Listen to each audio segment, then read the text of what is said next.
Live. Good evening, everybody. It is Tuesday, April 28th. Happy spring. The Budget Committee is so excited to be back on television. I am going to ask Adam to lead us in the Pledge of Allegiance. We have a few members who are going to join us a little late, so. Perfect. Awesome. Pledge allegiance to the flag of the United States of America and to the republic for which it stands, one nation, under God, indivisible, with liberty and justice for all. Thank you. Okay, so because we're going to need it'd be great to have more people here for the approval of the budget Oh, yeah, we can just do that for sure, yeah. minutes. I think we should do that later. Same thing with Peter, so sorry. I'm going to have Adam start us off with the town liaison report. And then as soon as Chris and Mike get here, then we'll get back into the order. Sounds good, yep. All right, no, I hate to be doing this from my phone. I didn't realize my computer was dead until I got here. Chris and I met last week with Wendy, with the town. We're just finishing out the third quarter of fiscal year 2025. And things by and large seem in line. There's a few things that are to be expected. I mean, coming off of the winter, really the big thing for me as far as expenditures, I was excited to see that Public Works has done a great job spending their money. I mean, we had an abnormally heavy snow year, and I had some concerns through budget season. We weren't seeing the numbers as much, and so I was scared that we were going to see that they had overspent a little bit and they're right where they need to be. So I applaud them for doing a good job with the money, and I do expect them to spend. They're sitting at 68% now. I do expect them to end up around 100%. I do expect them to spend it all with some of the projects that they're starting, but I was just scared that it was going to be really lean on their funds. After the winter that we had. So that was good to see. There's a few things that, oh, sorry, I flipped to revenues there. There's a few things that, are a little bit of a sticking point, that are, there we go. No, I'm on the wrong thing. Insurance is a little over, it looks like. Yeah, and that's where it's going to end up. It just kind of is how it is. That's one of those things that's notoriously difficult to budget for. Public safety is under right now, but I would expect that to kick right into. They're sitting at 70%, and we've gone through 75% of the year. But I would expect them to end up on budget as well. So then as far as the revenues go, we had a pretty good talk about cable TV, and it's not the biggest line item, but it is something that's, so that the cable TV money comes in through subscriptions. It's basically Spectrum subscriptions, and as that does winnow down and people are streaming, it's not necessarily for internet service, and we don't get any revenue from Fidium, and so. It seems like the future of it is going to be streaming, so I would just expect that to taper off to, it'll probably level off at somewhere. I think there's some people that'll always keep some sort of cable service. But then also, Wendy seemed to think that the contract is up for renegotiation. I think every contract, every cable TV franchise in Southern Maine is up for renegotiation, and I don't know if any of them are being renegotiated right now, so. Yeah. I came from a community that I think was 13 years overdue or something like that from when I came down here, and there wasn't any huge momentum for the cable company to negotiate. So, and if Hey. I'll check the years on that. I haven't looked at it here, but it's not going to change the return significantly. Right. It's just going, and there's no hope of getting money for internet service or things of that sort. I mean, it is what it is. Yeah, we only, by federal law, only get compensated for TV provision. So And that's it. everything else is explicitly held out of that, so. And I guess one of the questions, that not to put you on the spot too much, but one of the questions that came out of that was that, we have had a contract with, Roadrunner, who became Spectrum, or became Time Warner, became Spectrum. We've had that contract, and so they've always been the the ISP in town. Once the cable contract goes away, is there an opportunity to open that up to other ISPs, or is it still going to be a town-wide contract? Any ISP can compete right now. The franchise only covers cable television provision. So if they want to use coax cable, no one's using coax for the entire run anymore. They're Right. going to nodes, and then they're running fiber from those nodes. Sure. But, all that we regulate are cable TV. So both of the ISPs, so GoNetspeed is currently deploying, which is a fiber setup, and Fidium is a fiber setup that deployed last year, 2 years ago into last year. So straight fiber is coming. There's at least two that are, one that's online, one that's in the process. Almost all locations in town. I would imagine, I don't think anyone's going to build a coax cable internet Sure. ISP in town. It'll all be wireless or fiber. But it will open it up to be a little bit more competitive, where it's not like, I think that's what you're seeing, and I saw those numbers too. Wendy shared Yeah. them with me when we saw them. I think the decrease is that, problem number one right here, no cable contract, 1 gig fiber connection, subscribe to whatever you want. I think Right. that's kind of the future for Hardwire. So, yeah, which I think ultimately, because, I mean, Spectrum wasn't paying that money to the town. It's just a Right. tax that's passed on to Right. the subscriber. So, in my mind, being able to have it be open to competition, yes, we'll lose that line item as far as revenue goes, but ultimately, it seems like it'd keep more money in people's pockets moving forward if there's a little more competition in and the better market. service will sacrifice the $180,000 or $200,000 a year if people get more competition, better ISP service. So we'd love that. Right, and ultimately, remove that fee from their bill. Is there any move at the state level to have a fee for internet? No. No. And I'm not sure if at the federal level it's prohibited or it's just not explicitly allowed. It's one of the two. So the franchise process for cable TV is from like 60s, 70s, 1960s, 1970s, where you grant essentially a monopoly within an area to a company, and you negotiate. Part of that is a fee, like, hey, we're going to pay the community X dollars, and it's usually a percentage of gross revenue or of cable revenue. That process outlaws charging. So now when they started bundling, it was an open question when they started bundling in the 90s, voice over cable or internet over cable, and that was solved pretty quickly. And there's absolutely zero chance, I think, federally. The FCC is pretty deferential to the telecoms. So I think it's Yeah. very low likelihood we'll see taxes or fees beyond federal taxes and fees, local, revenue or state revenue on telecom ISPs or telecom providers. So Who maintains the lines? they do. So it's whoever you choose as a provider would maintain the service to your residents. And so there could potentially be redundant lines. Say I chose a different fiber Yep. supplier to my house, it would be their responsibility to run it to my house off of their line. Yep. And so we'll have redundant services on the power lines to an extent. Like I'm the end of a road, and I'm assuming that I'm going to get, even though I'm subscribing to one fiber company, when the next one comes down the road, I'm assuming it's going to run past my house to the terminal, to the end of the road. That's what they pretty much do everywhere. So, And then you pick whoever you want. yeah. I mean, in theory, when you saturate it, you don't want to have to go out and run a half a mile every Right. time for fiber. You want to do it once, but Right. No, so that was one of the talk points that we had with Wendy, and just, there isn't any relief in sight for that line item. It is just gonna more or less go away over time. Plan for 0 at some point, or very close to it. Yeah, I mean, I think there'll always be a certain amount of subscribers, but it's not heading the other way. I think for a while, we were optimistic that they would implement some sort of internet, fee with it, but I think that that's gone out.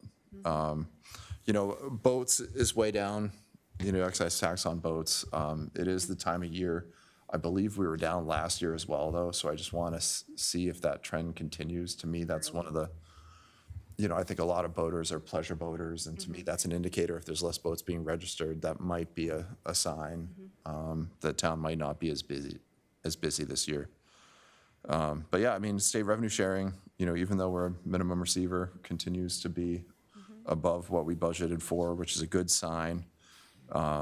Do we get that number and then it's a guarantee? Sorry to interrupt. Or is this a, like, whatever they send us, we get? It's calculated off of receipts in town, so some of it is, it's all state revenues, and there's a very complex 2 or 3 formulas that determine how much comes back to York, but some of it has, a lot of it has to do with, some of it, a small amount has to do, I believe, with state general revenues, but then a larger portion has to do with what happens here.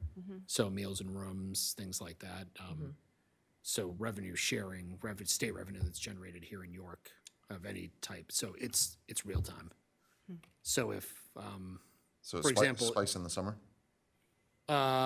it's yearly or twice a year, so it's based on that, the preceding, whatever the financial period is, either half a year or full year.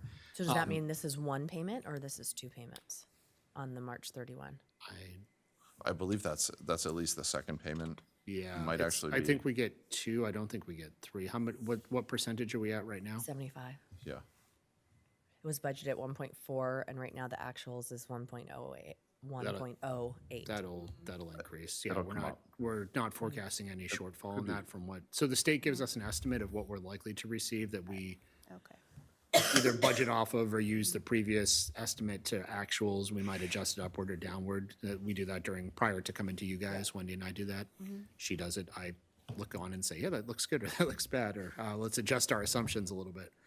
But so things that can affect it are, COVID, Yeah. travel embargoes, recessions, major, economic depressions. It's not going to go to zero, but it will downward, obviously, pretty significantly with state revenues. So meals and room tax, again, it's never going to go to zero, but if half the people, if there's in a COVID situation, we took a pretty good chunk of that. It didn't disappear, but it went down significantly. I did a little bit of a dive into it and just to see how that's calculated and try to figure out, what solidifies our status as a minimum receiver. And 100%, it's the land valuation. It's the overall value of the town. But then, it's that calculation is based off of 5% of state revenues. So 5% of total state revenues is set aside, and then that's what's divvied up between the municipalities. And really, because it also has to do with population. So Portland is absolutely the highest receiver. Then you've got Lewiston, Auburn, Bangor, Waterville. Sanford gets a good amount of it. So it's based off of that population and then the land valuation, but it isn't necessarily per capita land valuation. Yeah.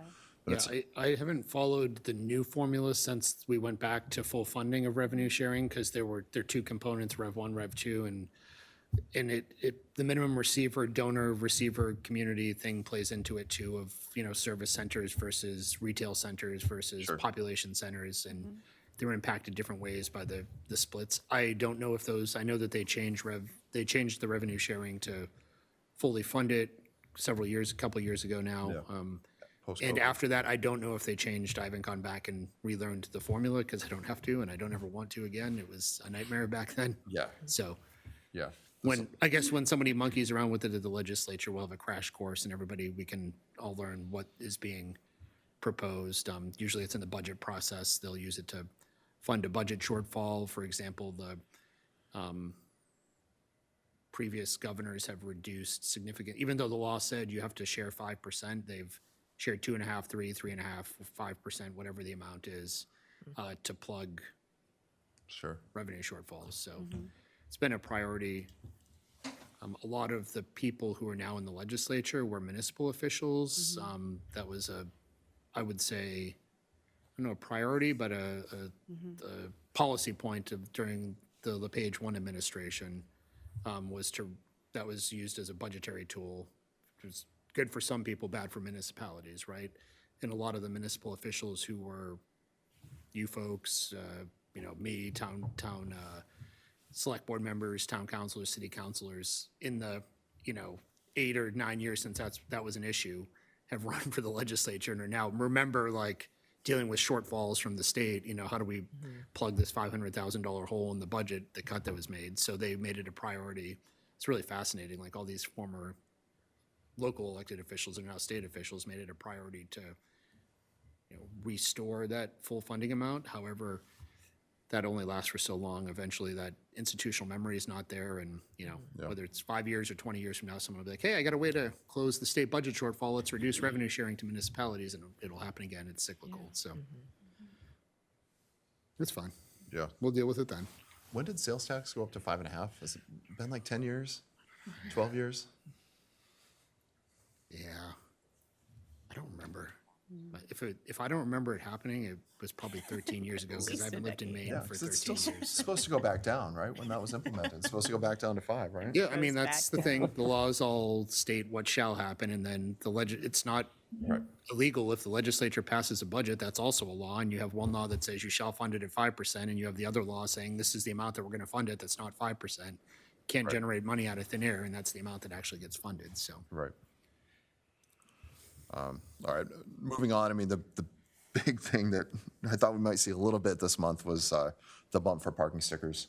You know, we'll be paying close attention to that over the next few months until the end of the fiscal year, just trying to see what that's doing. I mean, there's a lot of buzz about it now, and I know people feel like they're being squeezed, you know, and I'm interested to see how those numbers translate as far as revenue goes.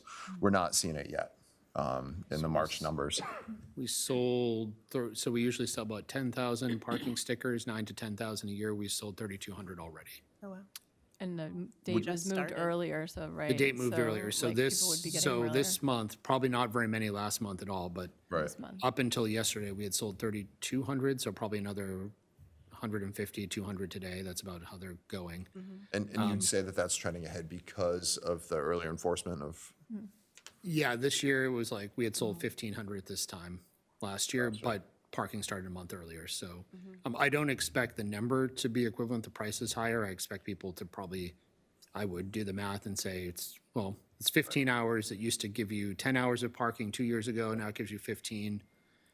But like 6 years ago, it used to give you 20 hours of parking. You know, that would be the break point where you would have to decide whether or not to buy one. It's still a value. If you frequent any of those spots, you're gonna buy it, but I think people will do the math, and if they don't go there, they might not buy two. Parking revenue, hourly revenue, we have an estimate, we've been 2 weeks and made about, 12 days, we've done about $32,000, so Wow. that should go a long way to, It gets us close to 100,000 parking stickers then. well, depending on which one they bought. depends on which one they bought. About half of those, so 3,000, I think 1,300 were resident, 13, I have it in my computer, I won't say it out loud because I'll get it wrong. Lynn gave me a report yesterday, I read it at the select board meeting. But the budget item is for 200,000 For right? parking stickers? for parking stickers. And this March 31 is at 77,000. So if you just added another 32,000, we're almost at 100. Almost halfway. Almost halfway is my point. No, Well, it was- that was for ticket. that was for meter revenue. collections. That was for meter revenue. Oh, sorry. Yep, which wouldn't have been in play last year. Got So the question has been asked, how much are we getting weekly to justify Right. the extension of the season, both critically and people thinking we shouldn't do it, also people saying, if you're gonna do it, we better be making money off of it. Yeah. Both of those kind of viewpoints. That's right. And we made, the first 7 days, we made $11,000, $12,000, and then the most recent 7 days, there's a 2-day overlap because it's only been 13 days that we've had parking active since, well, it's been 14 now because we started on a Wednesday, now it's the end of a Tuesday. So we've made about $32,000, $33,000 in total revenue over 2 weeks. And I would expect that as the weather, Yeah, it doubled Incorporates a from, little bit from 2 more, weeks yeah, ago to this that'll week. ramp up.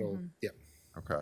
So, I mean, that's a pretty, I don't know if somebody can make their Right. own political assumptions after the parking season, whether it's worth the extra 100 or whatever $1,000 we make, but it's quantified and it's making money and we can analyze it and it's something. We're making a little bit in ticket revenue too because of parking enforcement. That should never be your primary source, but we made about $2,000 last week in parking ticket revenue and $1,000 the week before, so. Yeah, that was going to be my question.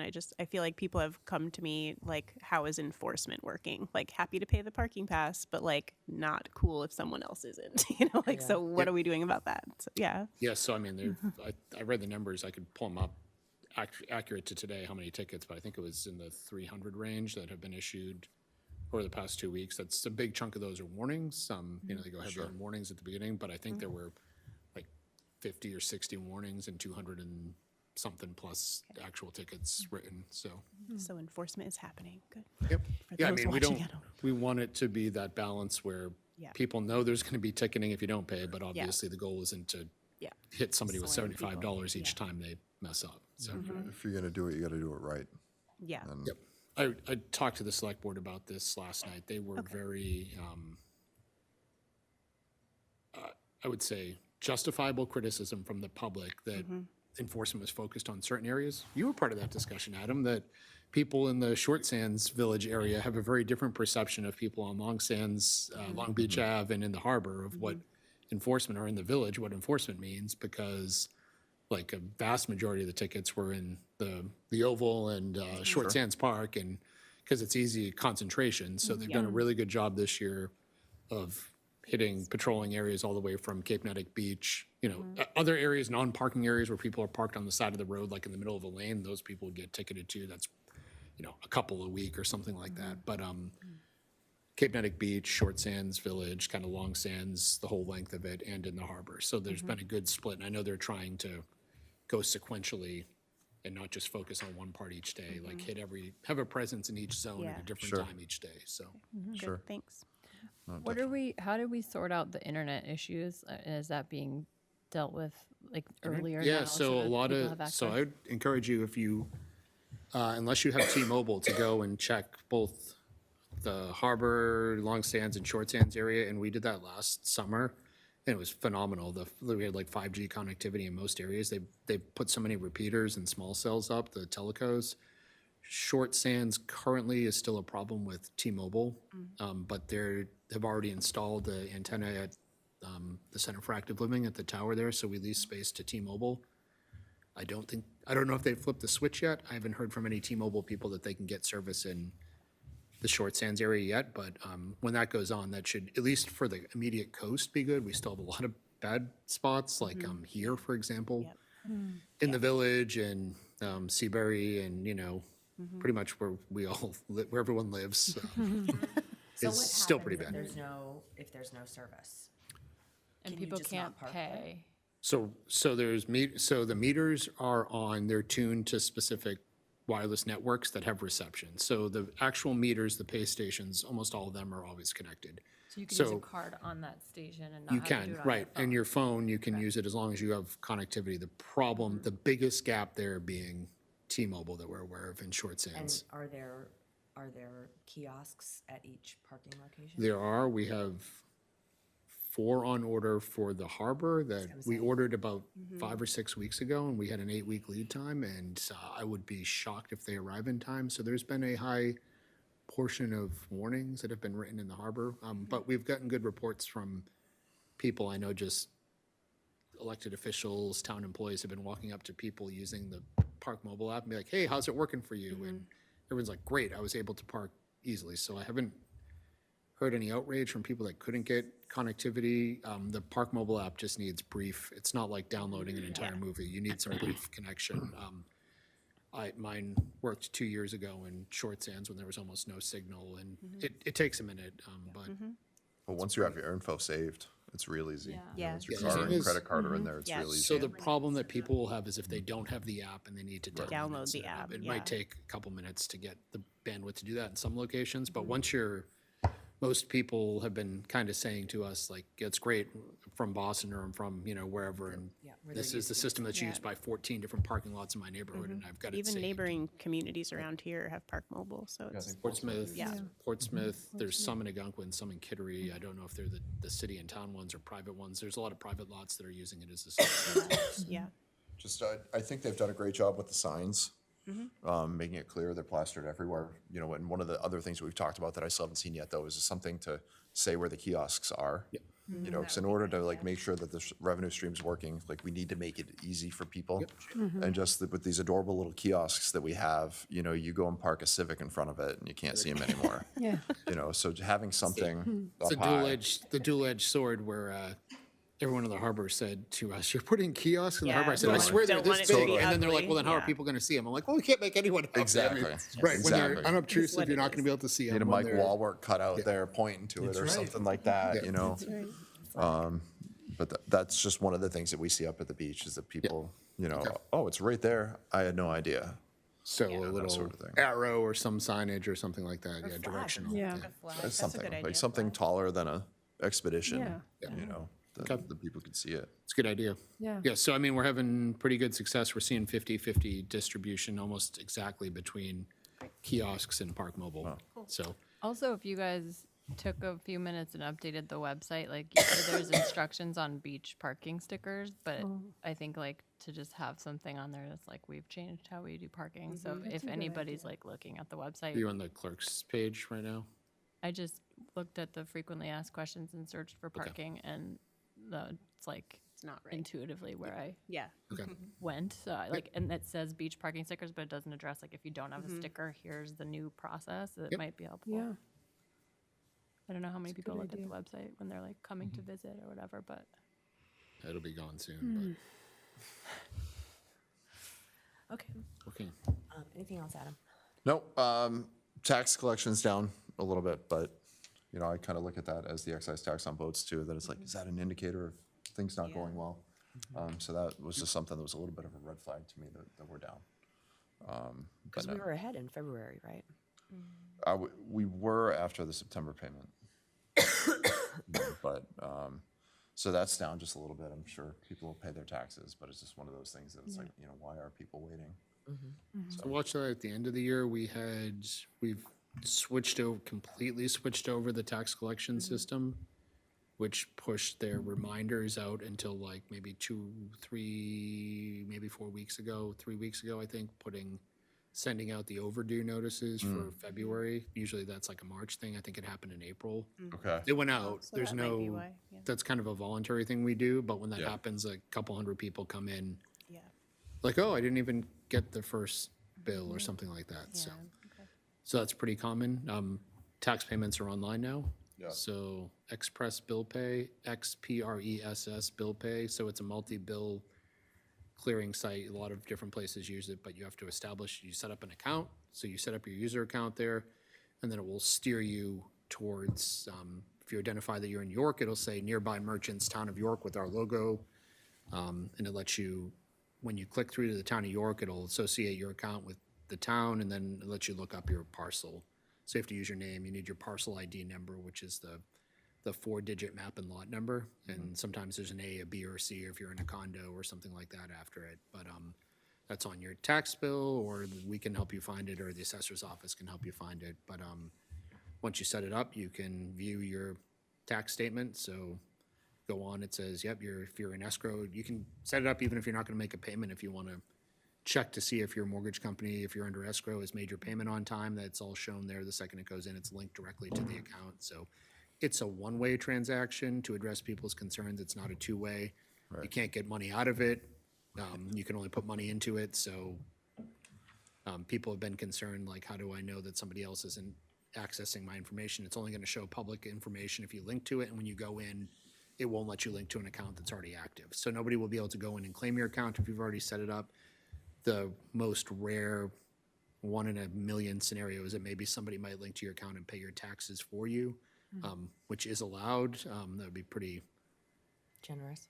yeah, or insane or a mistake. Either way, you're not gonna be penalized if that happens. It would be them that wouldn't have their tax bill applied to their own.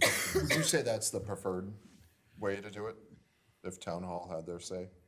It's gonna save time. It depends how you set it up, right? So credit cards, if you're using a credit card, there's gonna be a service fee. I probably don't recommend that. I probably still recommend mailing in the check. For transaction fee-less payment, you can mail in your check by mail. I think 80% are done through mortgage escrow anyways. It's pretty rare So to, is direct debit not an option? I don't know the payment types. I know we have to charge for any transaction that's an electronic transaction. So the service fee gets passed on, Yeah. whatever the clearing service fee is. It's not, the town doesn't make money on that, but we Yeah. don't make other residents pay Yeah. for somebody else's credit card transaction because Yeah. people do not like that. Well, hopefully ACH will come online at some point. It may be. Let me look at Yeah. that. I'm not sure. Okay, any other questions for Adam and Chris? No. Okay. We're gonna get back to our agenda then. So the next thing we were gonna do is look at the budget season minutes. So I sent those out to everyone. I know I have a bunch of very small changes, but I do want to say thank you to Patience for putting this together and getting it to us so quickly. And I know Courtney went through the numbers with her, so appreciation to Courtney also for doing that. So my first correction is on line 55. Does anyone have anything before that? Julie's name. Yeah. Julie's. So on line 55 is Julie Kelbert with a T, not just an R. Did you? Sorry, Melissa. Did you Nope. have another one? No, not specifically, no. Okay. The next one I had was on line 77 for Chief David Apgar, not Angar, right? Yeah. Okay. I was like, you start to double question yourself. I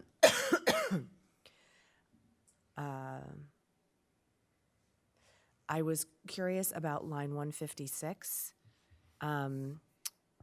It says Luke Vigu stated nearly his entire budget is allocated to salaries for his two-person department, which includes no salary increases. Don't they get COLA? Yeah, I was wondering that. They get COLA. Did that mean no step increases? Maybe Yeah, it means maybe no it step means no increases. steps, So I think the, right, so I think it's incorrect. So I think Patience, we just need to strike after the comma, which includes no salary increases. So the sentence should end at department.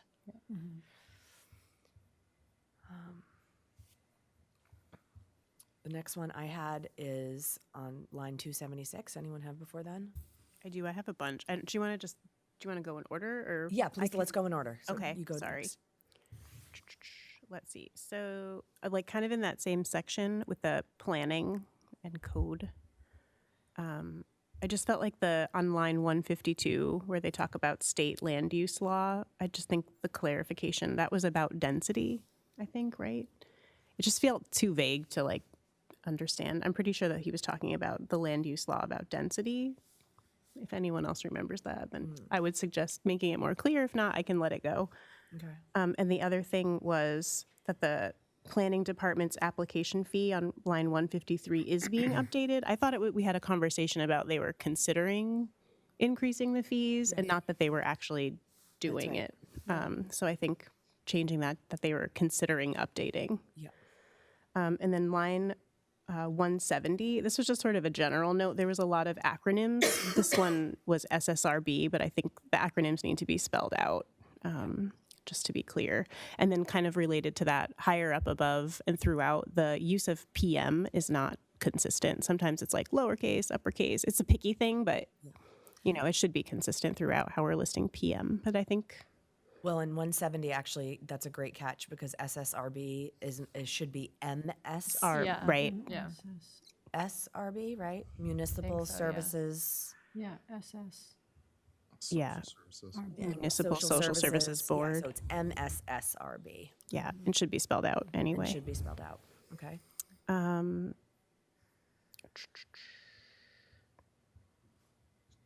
Yeah, I think the rest of these.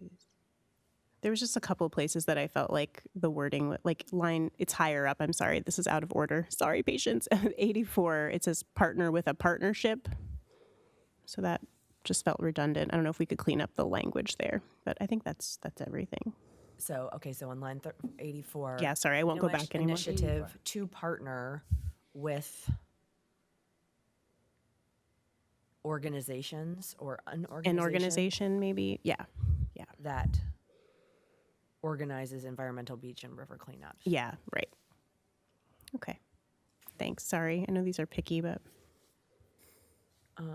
Okay. My next one is on 276. So this one is an important one. This says, tonight Ellen Kashulik led a discussion on salary analysis, noting that 75% of CC1, which is regular instruction, is allocated to regular instruction. And then it goes on to say that the top 196 professional staff have between 16 and 20 years of teaching experience. I have some bullets here. I actually emailed Ellen and said, I'm not sure I understand if this is really what we want to have in the record.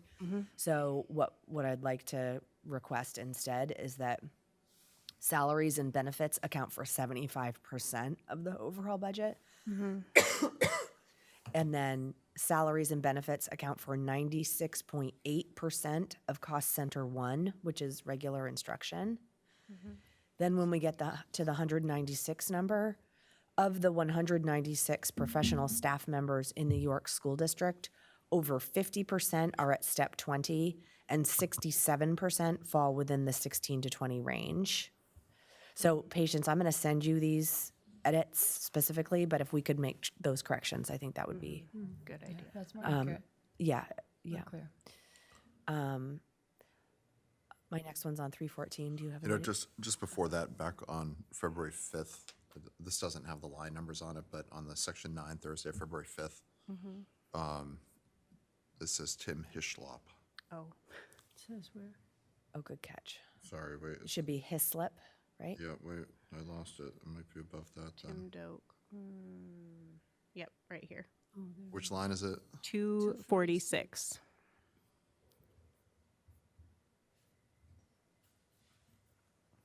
That's not how you spell his name. How should it be spelled? Hislop. Okay, on 246, ICHISLOP. And then below, a few paragraphs later, it's his. I got it. Okay. Okay. Oh, yeah, yeah.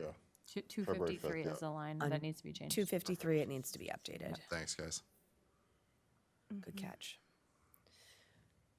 And isn't Suttie S-U-T-T-I-E for Dr. Suttie? I think Yes. so, yeah. So right below there, it's just S-U-T-T-I. On line 256. So line 256, we need to fix to Suttie, her last name, With an E. S-U-T-T-I-E. right? It's wrong above that then too, tonight's agenda. Yeah, just a search all and replace. Yeah. Right. Yeah. There were some tough names that were There well were. spelled. I was pretty impressed. I actually went and looked them up because I was like, I don't think that's right, and patients had them right. So, the next one that I have is on 314. It's not Wade Croft. I'm sorry. Can you tell me who the head of the Veteran Services or the Veteran Committee is, Wade Peter? Fox? Fox. Wade Fox. Fox. Fox, Thank yeah. you. It's not Croft. It's Fox.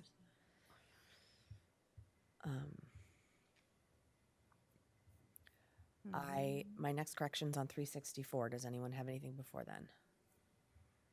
Nope. Okay. Again, this is another important one. It misstates YCA, the York Community Auditorium, does not operate as an enterprise, even though external events generate $44,000 annually. That is incorrect. Yeah, I don't recall this number in my Yeah. notes. And here's the clarification from Rick. Yeah. The IRS allows for up to $44,000 in revenue based on our bond, but our actual revenue is around 3,000. Right. So that's an That's what I recall. important one. Important. Sorry, I thought I missed one that I wanted. My next one is on 399. Does anybody have other ones before that? I have one that I don't remember where it is, so I might go backwards. Sorry. Okay. So on line 399, it's Marina Mails, M-A-I-L-S. They get messed up. Download them. 399. Oh, it must have changed. Yeah, that's right. 392, I think. Is that what you said? Oh yeah, Marina Mills. Marina. 399 Oh. is the what it shows on. Oh, you know what? Because I probably inserted Oh, yeah, yeah. letters. Yeah, yeah. Thank you. So the next one I had a problem with is probably 425-ish. The select board rejected the $88 million proposal. Yeah. Yeah. Maybe that discussed. didn't even get to the select board. What's that, Chris? They didn't even bring that to the select board, the 88 million, did they? Not in a formal like warrant It was article-y mentioned way. Here, but it never really got there. Did, Well, they did a presentation in December that included the full scope of Yeah. the project. But I don't think saying the select board rejected the $88 million proposal in these minutes is correct. So I think it should say something to the effect of the select board gave feedback on the $88 million proposal. And the select board and the public are seeking a strategic request spread over several years. And And I also, I don't know, I think maybe we need to strike this entirely. I think these were my words. I don't think these were the words of the select board. Yeah, I think it's like, I don't- it should say something like budget committee member Right. reported Yep. that, So I- like seeing that the select board did that, but it's not Right. officially the select board did that. Right. So I think this whole, should that just whole take it out. sentence, those two sentences should be completely taken out. Yeah. Are you okay with that? I mean, I was in the room. I wasn't part of that discussion, but Yeah. I know they didn't take formal action. Exactly. No, it Kind was of a thank them for their presentation. presentation. They had a couple concerns that were mentioned, not a whole ton. and Right. I mean, maybe we I, could just. wouldn't say that they discussed. approved it, but I also wouldn't say what that I- they. But Or they, just but take they it out. didn't in our Yeah. meeting. Not in our meeting. That's yeah. the thing. Right. This is a reporting of Yeah. us talking about the select board. So it So it's- says like in line 420, like the budget committee resumed its discussion on school consolidation, and theoretically, like the next paragraphs are about that. So it's about our discussion, but it does Yeah. read, you know. Differently. Yeah. I think the best thing to do is just take that whole line, those two sentences out. Or say something, because we did discuss that, so like, We did discuss this. so just say like, the budget committee also discussed the select board's, Hesitation at $88 million Yeah. proposal.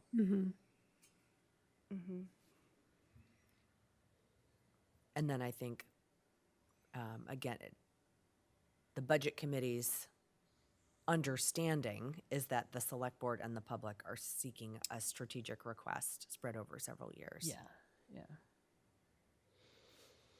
Does that make, does everybody? Yeah, because I don't want to board take, with I that? don't want to take it out, because we did discuss that. but We it needs totally to be did. Clear that Right. that isn't like a, wasn't like Select board voted wasn't on. Yeah. participating in No, order to say no. that.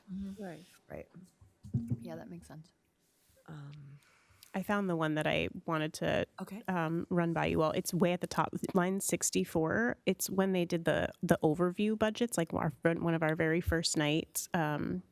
Tim Doak said in his message that we've decreased the number of positions by 6.5, which I actually think is not. I think it was more. I think it was like 10.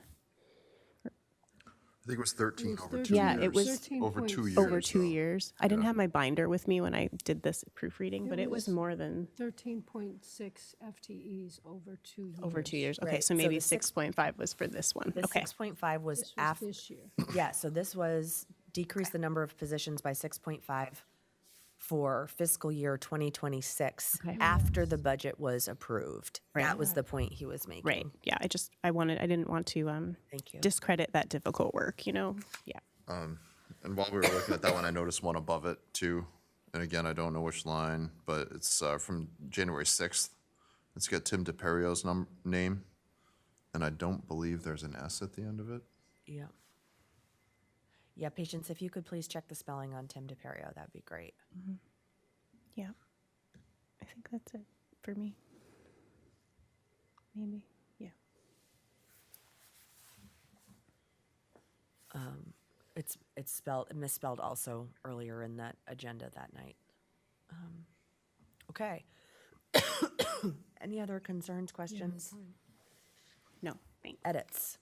Okay, I would love to entertain a motion to approve the minutes as we just edited. I move to approve the minutes as edited. A second. No, second. Thank We you. all second. All right, Melissa second. We'll take a vote. Chris? Yes. Melissa? Yes. Amanda? Yes. Who are Yes! Absolutely. Yes. And chair votes yes, so 6-0. I don't know why your name doesn't flash when someone looks I at wasn't you. sure if you were going to go to him or you? me, you know? Wasn't sure either. Yeah. That's funny. And Patience, I will send you the notes to update those school numbers that we had questions about. Great, thank you so much. The next thing on our agenda is I'd like just to talk a little bit about the systems of the budget process and the improvements that we made for 2028 and collect any feedback of things, systems that could have gone better for us. I did have a chance to talk early this morning with Courtney, and one of the items she wanted me to mention is that in our agenda for last year, not this past year, there was always a discussion time at the beginning of the meeting. And that she would really like to see that brought back. And I think that because I was absent a good part of the season too, it was something I was like, oh, we'll naturally have discussion, but I think it does need to be part of the agenda to make sure that people know that there is an opportunity to speak openly about everything. Yeah. So yeah, so I would love to hear any other. I think I got some feedback just around some of the town officials, like offline, that they liked being able to come in last year and present their budget to us, like just what we would expect, because I think they like appreciated having some discussion more casually instead of like when they come in to present. You remember we Okay. did that, like the overview very early? Yeah, there were very few surprises, I felt like, this time, which was nice. Yeah, so in years past, we didn't do as much this year. We would have people come throughout the year and just say, here's what's happening. Just to like Yeah. our other meetings, Yeah. not budget season, but like earlier before their Great. budgets were due, of like what we could expect. And like, I think in that same vein, it would be really nice to have them have feedback about how the past year budget went. And we had talked about previewing and stuff like that. So just like, I think I heard from a couple people that they like appreciated being able to come, and they're like, Yeah. oh, I wasn't invited this year, so Yeah. it is a good thing. I don't know. Not while under That's a budget good pressure. point. Yeah. Yeah, that's a good one. I do think it worked really well separating the schools from the town. Yeah, too. You know, me too. having- I really liked Having a that. month for the town and then a month for the schools allowed you to kind of stay immersed in it a little bit better. I agree. And I really appreciated that. I think the narratives are working very well. And, being year two of having it, I do think that there's still some tweaks. I mean, I do think there should be a little bit of pressure on these guys throughout that process to save money, to, Yeah. pare down the spending a little bit. And I think that, adding a couple more questions, and maybe not even open-ended, maybe a little more pointed of like, if your budget were to be capped, where would that money come from? I mean, I think the taxpayers are really feeling the push right now. And I think, on our end of things, I mean, absolutely, I mean, we don't want to have nobody wants to have the let's cut services conversations. Right. But as the taxpayers are getting pushed, I think, Yeah. they need to come into this process knowing that they're going to feel substantial pressure. Yeah. And we had talked about this in the beginning of adding questions like, what was it on your budget that you would have had, and what would you cut? And I think that didn't Yeah. become as big a part of a discussion as it could have been. Yeah. So those narratives, like really putting those questions farther up Yeah. or something, so that we actually do get to those discussions, I think would be helpful. I almost think too, in addition, like, say, and I'm just gonna use Public Works as an example, but like, hey, we funded X, Y, and Z last year. Can you, and in our narrative that we hand to them, have the specific items, like, we don't necessarily give them the generic one that we give to everybody. Hey, Public Works, we funded this, this, and this. How has this worked out? How has that worked out? So that we're controlling that conversation, rather than, and again, sorry to pick on you, Tim, but rather than have them decide how they're gonna present that, or, how that conversation's gonna go, if we ask them about those specific things and then hold them to it in the meeting process. I think that could be beneficial and would require a little more work on our end as far as getting those narratives out. But I think it could pay off. It also would be helpful to even have, I'm always like wanting to look at the information from last year, and I never have time to obviously go through the entire Dig thing it up, again. yeah. But, It is hard. but like if we at least had all the narratives in front of us, like we had kind of our own binder of information that we wanted to be able to look up the past stuff, would be helpful in the moment. Yeah, and I think on the flip side of the narratives, I think a lot about an audience member, how much Yes. information they're getting versus how much information we're receiving. Yeah. And how we have the benefit of receiving these narratives in email.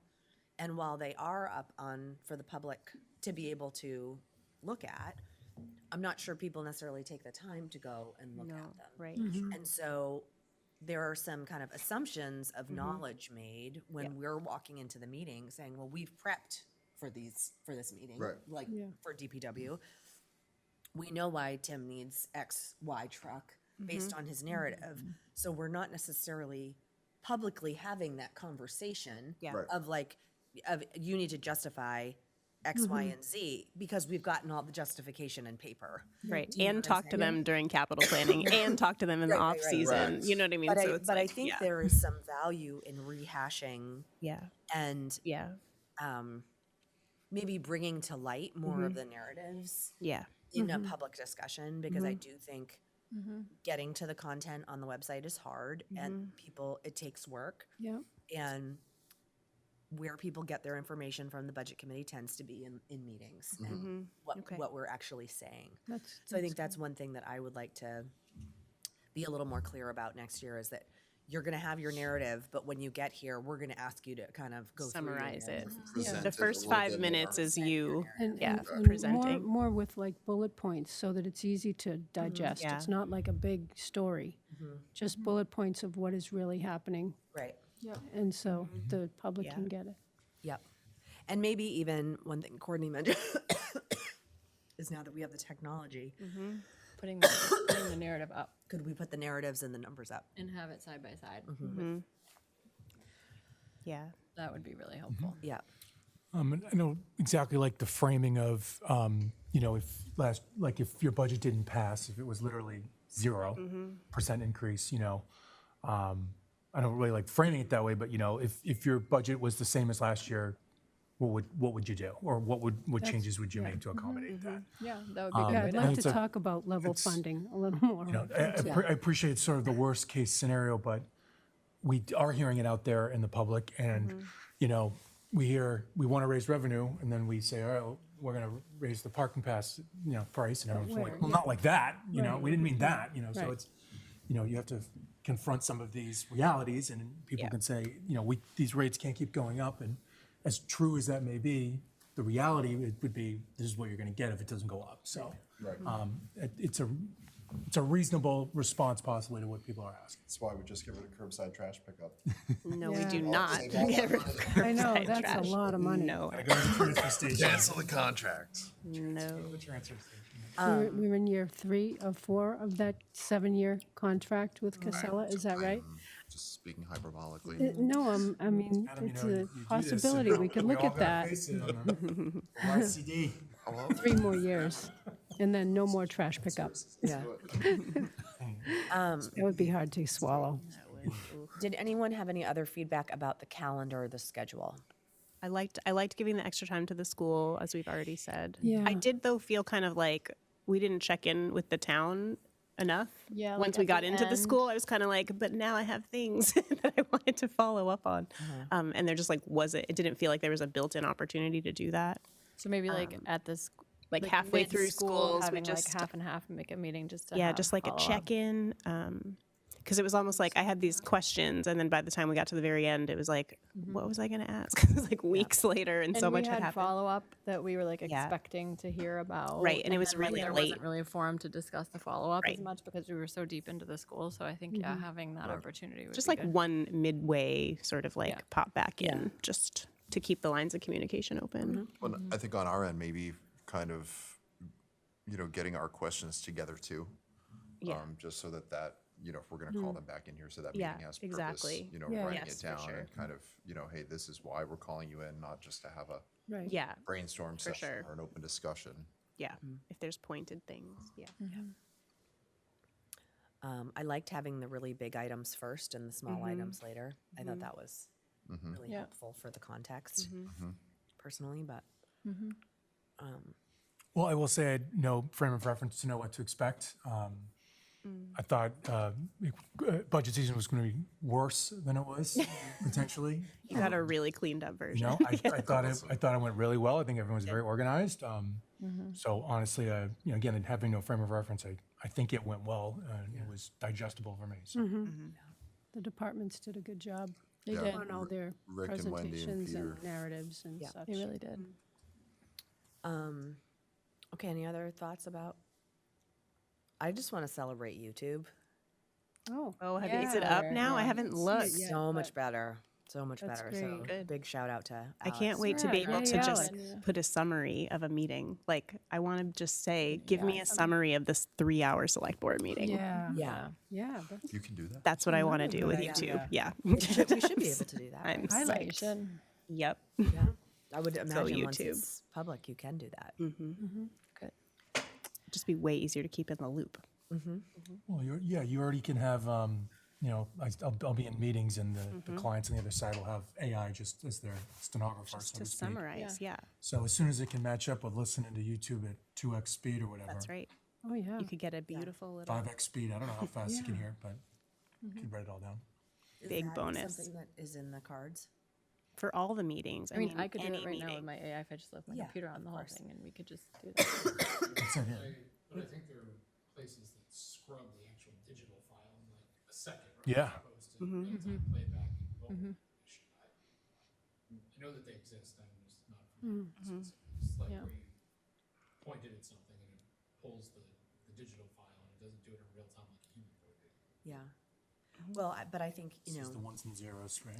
one of the things that we've talked a lot about on this committee is communicating So out hard. what's happening. And, you know, I think a lot more people would go to the website if there was an AI summary of the 3-hour select board meeting to, I would. you know, Yeah. highlights of the decision points, because you can read the minutes, but the minutes are, It's too vague. it's so vague and Yeah. it's so formulaic. Right. You can't actually get real content from it. No, and then you go to the, you know, we all know where, and it's not a full context of what's going on, and it just Right. makes cross committee and cross town collaboration communication so unnecessarily hard. It's Yeah. so hard. Yeah. Like, And even have benchmarks on when this conversation Yeah. conversation started. You know, a Yeah, so lot we of can go back and watch podcasts it. will go back and do that now.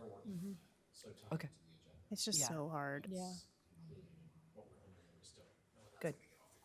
Okay. Yeah. Well, thank you. Mm-hmm. It's hard. Yeah. Nobody has any idea what I just said, that's perfect. But TBD. again, if we just connected an AI to Yeah. the YouTube YouTube, it would do captioning. it all for you and Yeah. align it to the agenda. So, I wanted to kind of just discuss a little bit around how the liaison roles have worked and if there's have thoughts as ways well, in yes. which we could expand that. Two roles that I think would be really important, and I'm also aware that it would take more work outside of budget committee to do that. But I know we have like 2 representatives for the town and 2 representatives for the school. And I'm wondering if we could create other liaison roles, one for the select board, Yeah, I have the same That is a suggestion. great idea. a select board liaison that would like attend the that. select board meetings, report back to us and say like, summarize them in our meetings. And then another person would be sort of like a public communication liaison. Because I think, That would like, be I don't really- know who's best suited for this. It's obviously not our job, but I think if we're not gonna pay somebody to do it in the town, I think it's so important that like accurate information get out there. And I think we need to be realistic about where people are getting their information and be a little flexible with how we're putting it out. We can't, like, I think there's value to being like, this is the town website, it's here, it's on the meetings, but there's also value to providing an accurate summary and putting it in places where people are really reading it. Yep. Because I just think it's so dangerous that there's a lot of like wrong data out there around what's happening, and even people being confused at what our roles are and what our meetings are like. What even our scope is, that there's such a misconception about, even you can tell from the public comments that we get, they're asking for things that I'm like, we have nothing to do with that, but people just don't know, you know, people Well, don't know. I think a certain amount of that, though, kind of comes with the territory. Yeah. Yeah. You know, like, I don't know if it's necessary, you know, I think providing the numbers and providing, you know, what we're accomplishing in the meetings and getting the facts out there is enough. Like, I almost feel like if, you know, you're gonna create that PR position, like, it's almost more effective if it's somebody that's not a voting member of the Yeah. board. Sure, it would Yeah. be, but I'm just saying, like, we keep suggesting There's this, no choice, and there yeah. is we don't Well, have any other option. I Right. think the I other think- option is just like people deciding whatever information they're getting from wherever, and I really think that's problematic. So like, if we could do an interim fix until we can like really advocate for that position to happen, even if it's just like creating like a summary and Right. posting it in 4 different places that people are going to read it, you know, I just think that would be valuable for, I like a paper, right? I was Yeah. thinking a paper. I've thought of that too in the past. Just leave it at a summary of the meeting, say at the town hall, right on the desk there, where they can just pick it up and look at it if they want to. Or we could have a know, or- kiosk that could print them. Right, That would be nice. yeah. I mean, there's a lot of things that I just would like want it to happen next year, right? And there's so many pieces that we would need to put in place to have something big and something that we really is ideal. But I think in the meantime, having it be somebody's job to communicate with the public, even wouldn't be actually a ton of work. It'd just be like providing the meetings or even a link to the meetings with a better summary or something. Even to kind of connect with patients after when she's doing the minutes and take some of the big items and just say, this is where this is going. And the things that we know are going to be questioned. A lot of things will not be a big question, but a few things they're going to say, hey, wait a minute, what's that? And we need to kind of clarify before they even, Well, what would you all think of if, if we decided to put on our meeting, because we have a page that is meeting materials, right? Where someone can find the stuff Right. from the their meeting. revenues and expenses. We added an AI summary of the meeting. Yeah, that would be pretty easy to do. That and would then be the good. only labor that's happening is someone is reading it to verify That it's right, not, that it's correct. it's not accurate. hallucinating. Then it could go up into that meeting minutes. And we could approve it just the same time we That's approve our right. minutes, right? We can approve it with our minutes and It's a great idea. As an sure appendix to that the minutes. everybody is doing that. And then actually I was just thinking that like as a secretary, like don't really do anything, but that would be That would be a perfect secretary job, yeah. Yeah. So it would be like Yeah. getting together the AI minutes and then having like a couple Yeah. of agreed upon spots where we think people are looking and just posting a link to that. After within- we agree upon the after AI we summary. approve the meeting and the minutes and the AI summary and make sure no one has any changes, and then we just like Yep. like disseminate it Right. in a way that isn't irresponsible. We're not like, we're not narrating it and putting our opinion in there. We're Correct. just Everybody, and we Statement of approve fact. it. statement of fact, we're Yeah. proving it so everyone agrees, and then we're like It's a public putting document. it out But there. if we're going to put it at the, Well, but if it's we're going to already put it on the website, it's already posted, right? Like it's already posted as our minutes, and I really think it would help people to be able to be like, Informed. they're seeing a post on your community dialogue that is stated as factual. And if there was a post that they could expect every month that's like, no, I'll wait for the link for the budget committee, and they just like click on that one because it brings them to the town website, to the minutes. It's just accessibility. It's not like creating something new, essentially, really. It's just accessibility. And I think that would be pretty easy to do. And it could be sort of a like liaison role with the community until we get somebody that is paid to do that. I like the idea, especially if other committees would. Follow suit. We could just be the model. This is great. I mean, it's true. We can't do enough to communicate the reality that we can, that we know is going on, the facts. Like, we can't do enough to promote that and make it accessible to everyone wherever they're looking and wherever they're talking. So I think the voters, whatever they're voting on, need to be confident in that, but also important things can't get hijacked by, rumor, et cetera, and just Yeah, false that's information right. or bad information. So right. I think everyone on all the committees needs to be held accountable to that. I love the idea of us attending the select board. I do too. Yeah, I don't I know do if we want to do, why don't we go one? Rotating. Yeah, something Yeah. like that. Pick a month, so Yeah. you're That's a good good for 1 idea. month, and you don't have to go that's a 7 good months idea later too. or 'Cause it's whatever. every But other week. let's work that out, and I think we should do that. I agree. do And then too. we can say, this is what we saw and what we heard at the select board meeting. as just a report, yeah. I also was going to suggest, I don't know if I'll be doing school because we vote those positions in, but if I continued in the school liaison position, I think the school board does attend those budget meetings, and I think I'm going to ask that liaison person to give us an update in that meeting, like from just a 5-minute. Yeah, what's the school board report? Yeah. You know, like just to keep the lines of communication open because they're there, but we never really hear. What's happening on the school committee? No, we either. don't. They're there because it's their purview, but we can make that role a connector piece. Do you know what I mean? Like so that Yeah, communication's happening across the School triangle. consolidation and other considerations are Yeah, like what are do you need us to extremely know? important, and we have Very to huge right hold them as accountable as possible. Yeah. So that everyone next March and April, feels confident about what was presented Yeah, and 'cause gets to the ballot. That's So, right, because those meetings have really been, like Rick gives his great report, which is awesome, and it's really clean, and we have a nice system for that. And then we've been rotating around to different buildings, so we hear from administrators in different spaces about what's happening in their buildings, et cetera. But that one last 5-minute, connection with the school board, I think will be really important. I also wanted to suggest at some point that perhaps, I know we usually don't meet over the summer with the schools, but given that consolidation is happening and we need to know earlier, I think, than what happened, I think there should be meetings over the summer to focus on capital planning, like liaison capital planning school stuff.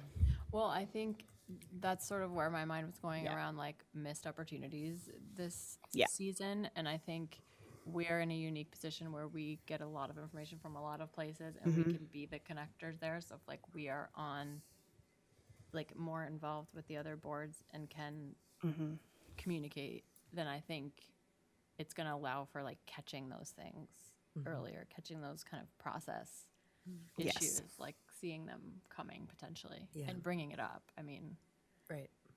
at the meetings.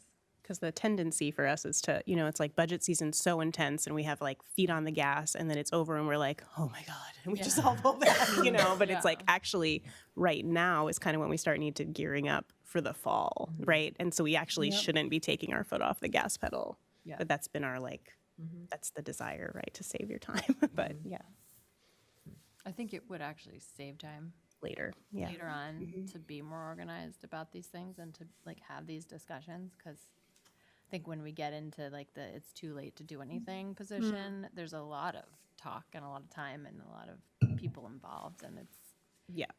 potentially confusing. could be more organized and Yeah. we could head some of these problems off.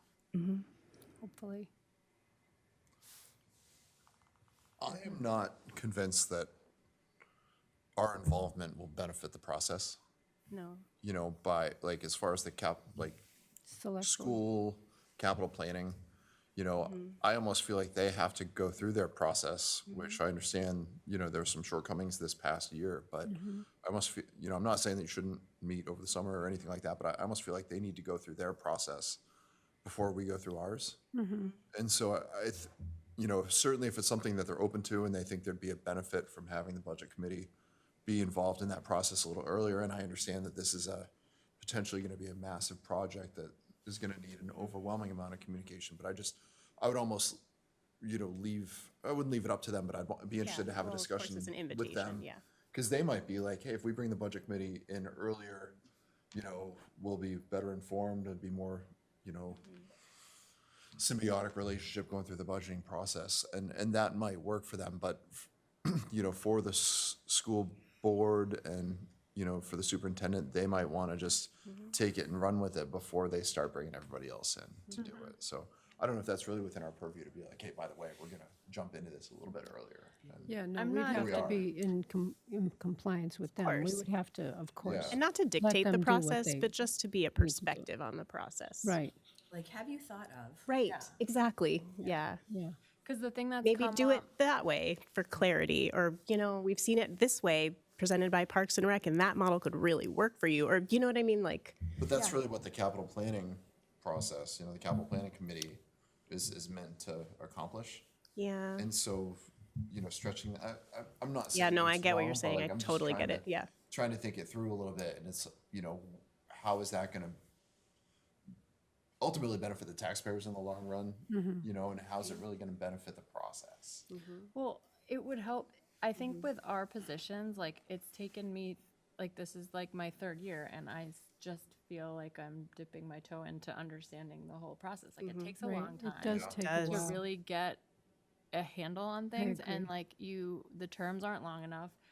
Having someone in the room with experience is helpful. Just to ask a single question that can flag something is big deal. And I think that was one of the biggest problems with the select board. There's a lot of experience on the select board, and they had a lot of experience on the process. That had that experience been translated, Right.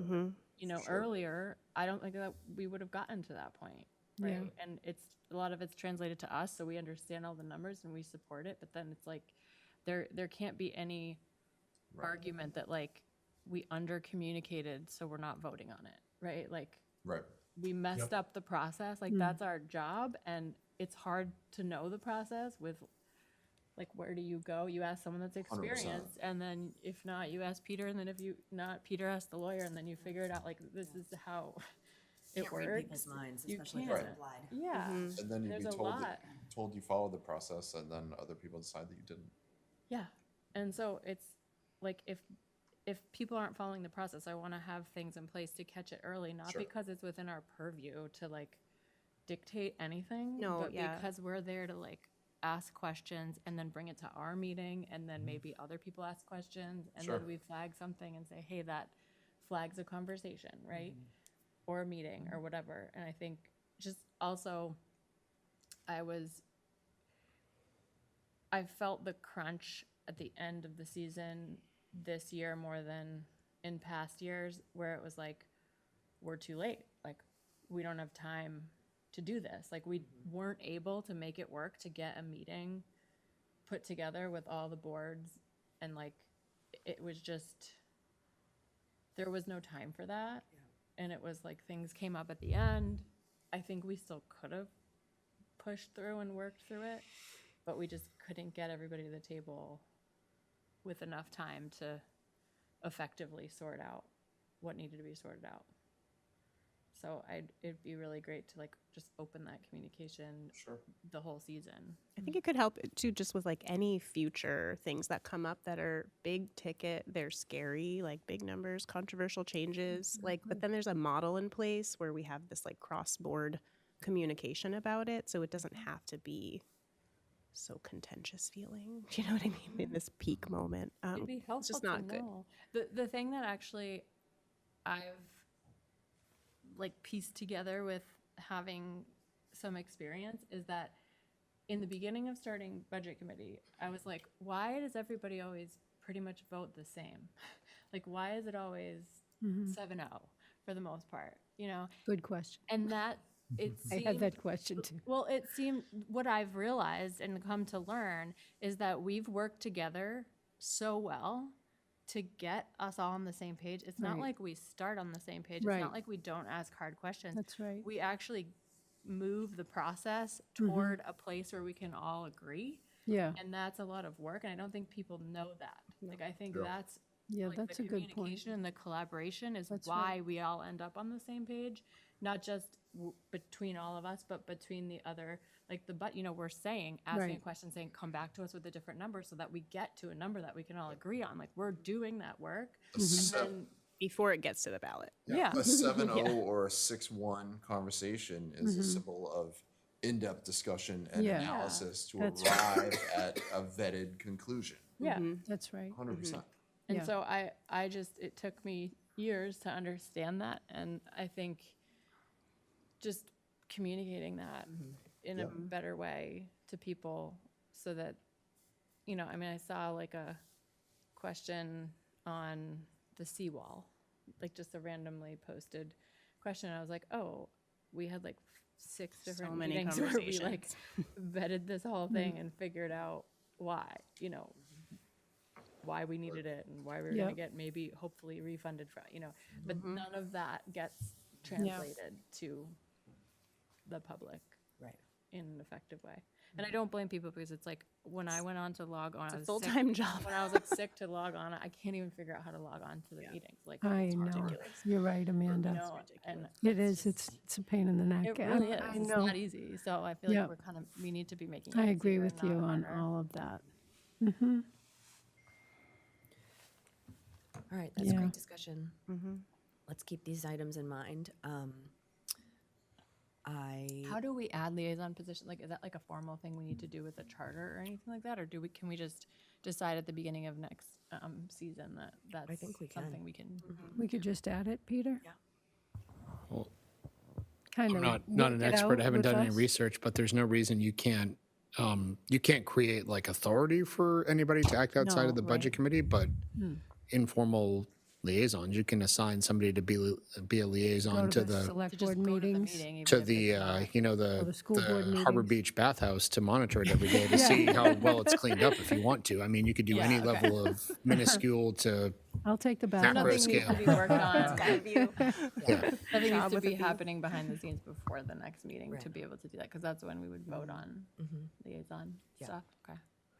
Are your liaisons laid out? I don't think any of that's laid out in the I don't charter, think right? so. That's just No, kind of it's just informal the culture structure of our that committee. Yeah. right, you could decide to do none of that next year and still meet all of your requirements, or you could make it completely different, so. Okay. Okay. All right. For some reason, I put public comment number 5, but there's nobody here. No so public comment. we're going to move on to our guest speaker, who is Peter Joseph, the town manager. Thank you for being here. Welcome, Peter. Welcome. So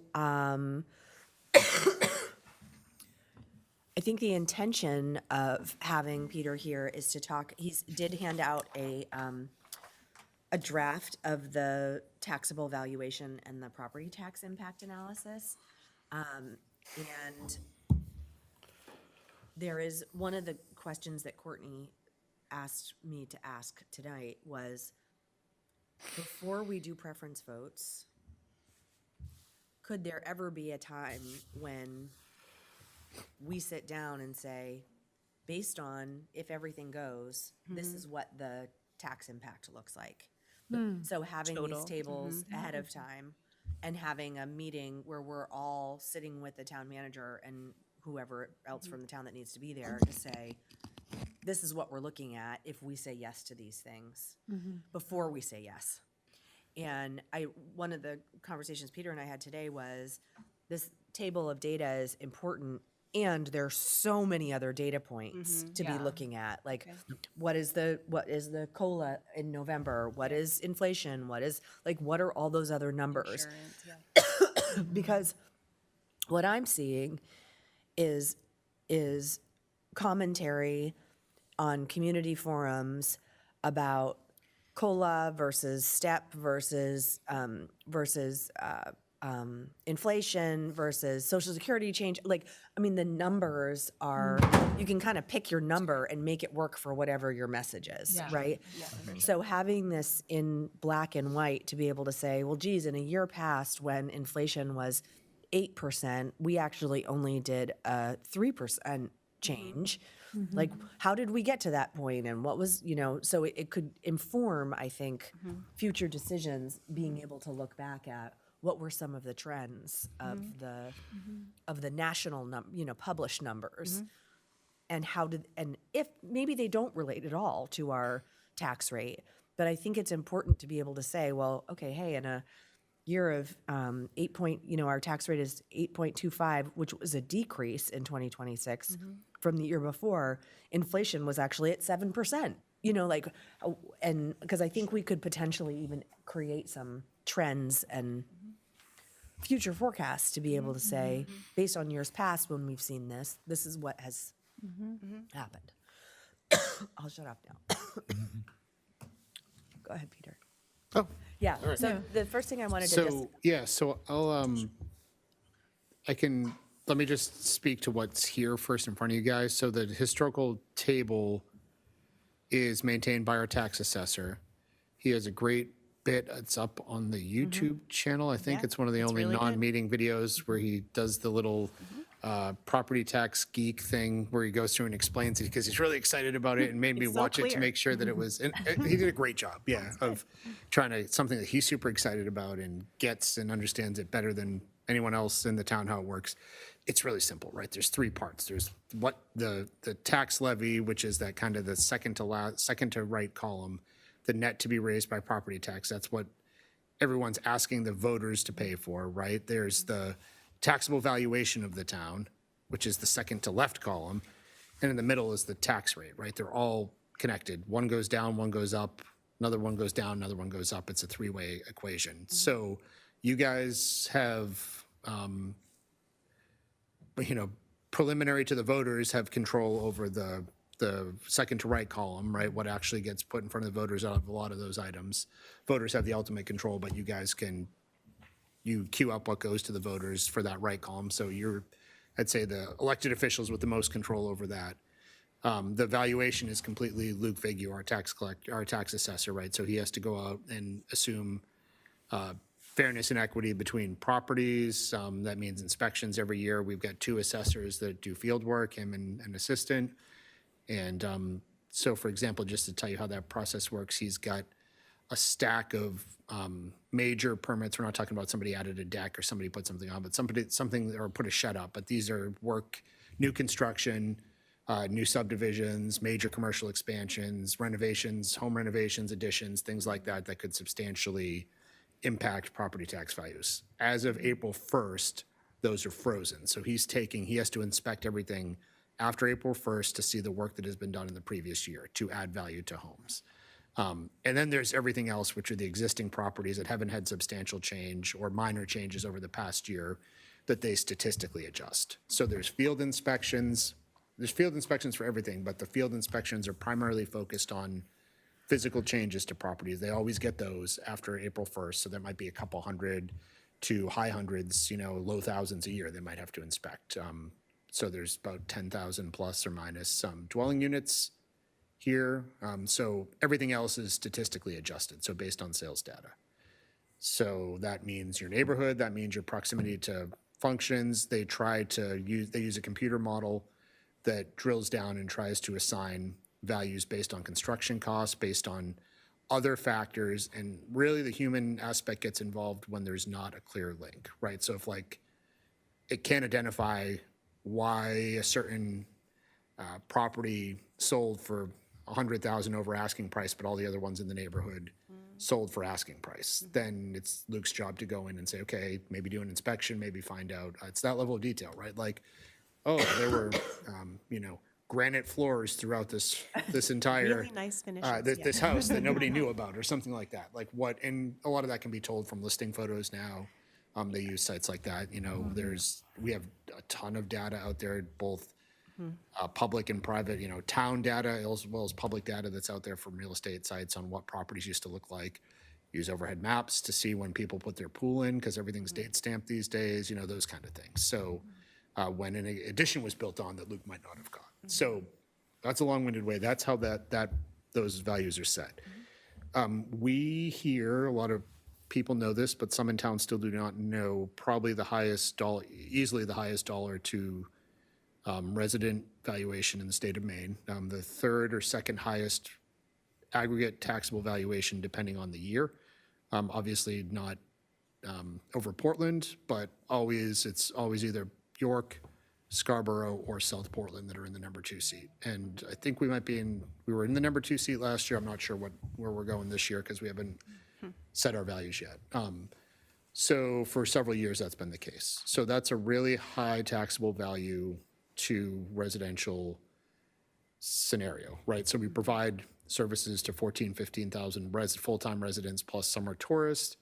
That's why our tax rate is so low compared to people around here, because you have a high property tax base and you have a very low service draw, right? It's higher than other 14,000 person town around us, but it's not equivalent to a 30,000 person town that might have the same built environment to support. So that's why you see the tax rate being low. There's a lot of assumptions about that are made depending on your political thought process, but most people would agree that the tax burden is pretty low for a residential home compared to other neighboring areas around here. Your valuation is going to be a little bit higher, so it's not one-to-one, right? But there's a proportional kind of lowering of taxes that generally you see. We'd like to do that. I won't say any specific names, but we do that. Staff that live outside of York, sometimes we say, hey, what's your property tax? And we look at it, compare their house. As a rule of thumb, some of our staff people that are living in comparable houses to some of our other staff people are paying 1.5 times the tax rate for a coastal community, you know, within 30 minutes of here, just because of it doesn't have that high dollar to. So our tax situation is really good. That being said, we understand. I was asked the question, well, what's an acceptable rate of tax increase? And the answer is always zero. Right. Yeah. So nobody's going to say, yeah, go to 5% or go to 8% or go to 9%. So that constraint is the same no matter where you are. It's no different here than it is. Well, I think a lot of people are starting to have the dollars conversation rather than percentage. You know, I mean, the percent, like, yeah, our mill is low, you know, relative to some of the other towns, but, you know, people are more concerned with what's on their bill. Yeah, which is substantially lower than surrounding towns except for one or two. If you compare. But our valuations are higher, is what you're saying. Right, so I compared houses with the staff person, remain nameless, 2 staff people. We did a nice little value.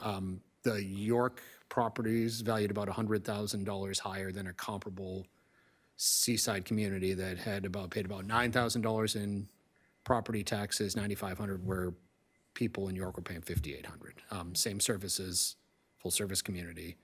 It's not identical.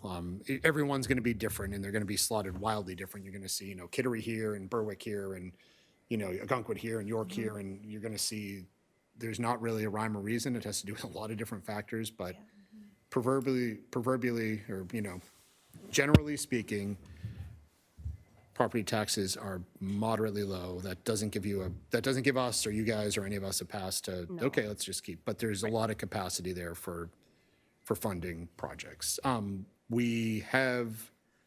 just want to add that the property base, so both residents and property tax base, built environment of the town has been steadily increasing over the past 50 years. I think might have been a drop off in the late 80s to early 90s when it bottomed down a little bit, but I mean, it's been steadily increasing. You just need to drive around and see what people are building. What does that mean? Well, even if there's not extra people staying here that need services around year round, there's still more policing that needs to happen, more fire protection that needs to happen, more ambulance protection, more water service, more everything. As the community grows, there's never something that reduces your demand, right? Like other than conservation, deed protected conservation space, there's nothing that's a net positive in terms of development. Everything costs money to maintain. So this year, I think these are pretty close estimates to what we're going to see. So we can't provide this level of detail. You'll notice I told you I was guessing in the 4% range at the beginning of budget season. We did some reductions. Now I'm showing probably in the 2 to 3% tax impact range. Why is that? Well, our tax assessment is as of April 1st, so you're never going to have this information just by law prior to taking those votes. I can give you so when I start out the budget season and give you guys a presentation, if everything stays the same from year to year, this is what you'll see for an increase. We've had some growth this year. I can go through kind of these notes to explain some of that. Peter, yeah. that taxable valuation, is that as of April 1st? Is that what you're saying? Right, so the 27 line is April 1st of this year. That's an estimate. The bottom line is an estimate. Everything above that are the hard facts that's what taxes were drawn off of. This is an estimate only because Luke has done the statistical 2/3 of the work for statistical updates, like what property values have gone up or down. They're slowing their upward trend, which is great. They're still moving in the upward direction, but at a very moderate rate compared to the past 5 years. So that's a really good place to be in. 0 to 5% is a great rate for growth that we can easily manage. I think that the 14, 19, 6, 10, 8% of the past 5 years preceding have been really hard in terms of like whiplash for property valuations and tax rates and things like that. So 2/3 of the work has already been done. Statistical part of that, he's pretty close to finalized. The part that has not been done is the new growth, so the inspections of new work that's been done. He's about halfway through that work, so he's comfortable giving an estimate. This could be wild. The last 100 houses he inspects could all be, Very off. half done or something like that, and maybe we don't get the other 40 million. So just so you know, he's got already inspected about $40 million in new growth. He's expecting, he's got still 2/3 to go, so he's expecting at least 40 million. He told me to use the number 80 million for an estimate. So we have about $220 million in statistical growth, and $80 million in real growth, true growth of property. That number is about 300 million total is what he's expecting. Could go up a little bit, that's a conservative number. So that's finalized in August before taxes are issued for each year. So there's really not a hard estimate ahead of time, there's just the tax bill when it comes out. This is about as close within 1% or 2% that we're probably gonna get to having an estimate. So, so 73% of that, roughly 220 million, is market adjustments, and that has absolutely no effect on anything other than the tax rate. It does, so some neighborhoods or property classes may increase, like a condo may be more valuable, may sell for more than single-family homes or duplexes or something like that. So there are adjustments within classes and within neighborhoods, but just assuming that everybody went up, that $220 million was applied equally over everybody, and the valuation went up by 220 million, which isn't the case, but just assume that that happened, it would have zero effect on the average taxpayer because the property tax rate would go downward proportionally. The $80 million, or the 27% roughly of real growth, has a significant effect because that's new property. They're basically new homes or commercial expansions. There's a few that are large residential additions, but that's new tax value that's being generated in the town. So that directly offsets an increase in costs and demand. So this year, that's about 1%. It's about 0.9%. It's been maybe 2 or 3 times that in like boom years, but still, you don't want it to be 5 to 10% value in new growth. That would be almost uncontrollable. That's when you start seeing things like moratoria and people getting really freaked out. Is there going to be water supply? We have not had the demand on schools, but that's when you would start seeing school demand capacity issues in other communities, just because our growth tends to be among non-school aged residents and second homeowners. And we've been through this repeatedly with you guys have gotten those numbers from the school, that number doesn't go up with population, which is part of one of the big issues in town. But that does generate development and pressures on town services, right? So for every 100 residents that comes in, every other year, one of them is going to come in and have something that I'll have to deal with in the office, and 5 of them might need to deal with code, and 100 of them are going to need to deal with the clerk's office, right? Like all those things multiple times a year. So property growth, property value growth, new homes have a mild impact on town services, but it's been in the, 10 to 15 years, it's been consistently upwards, that pressure. So it's totally manageable, but it's small incremental growth that happens. And that's why you get into a situation where after 15 years, you might not feel like you have an adjusted public works staffing or clerk's office or something like that. You might hear from us like, hey, we really haven't, we've gone up by 10,000 interactions over 20 years and we haven't adjusted those kind of things. So, so what does this all mean? Basically, and a lot of this low tax rate goes to the school. They make up 2/3 of the tax impact. So in a year where there's a 10% school impact, it wouldn't really matter if the town was 0 or negative, you'd still have a 6% tax impact. Likewise, in a year where the school does a great job of controlling costs, like this year in the operating budget, the town spending portion going up between 6 and 7% has almost little to no impact on the tax rate. So 2.9% overall, so tax levy increase. That new growth is directly deducted from that amount, though. So assuming that there truly is 1% new growth, that would be, I'll go with 0.9 because that's just what came out when I did the numbers. Assuming that number is accurate and we generate 80 million in new growth, we lose 0.9% of the tax impact. So it'd be like a 2% tax impact. It's pretty good. So it's actually really good. And it's surprising. We thought this number was going to be like in the 4s, which I still felt, okay, that's okay. So what does that mean? What does that compare to? The CPI for this past month, so for March, the federal stats for consumer price index was 3.3%. They had a major spike maybe 8 or 9 months ago, but the past couple months, it's been like hovering between 3 and 4%. So there's a consistent inflationary rate that we're seeing, across the country. I don't want to speculate what that's going to do, because with energy costs being in kind of pandemonium recently, that might wildly affect that, or it might be pretty stable. Got my fingers crossed for stable. The number that we used for cost of living adjustments in the budget is directly pulled from a CPI number, but that November number was 2.65%. So that's pretty consistent with the November rate being slightly lower than what it is now. So what does that mean? That means that the budget is increasing below the rate of inflation, which, all things being equivalent, is a very good thing.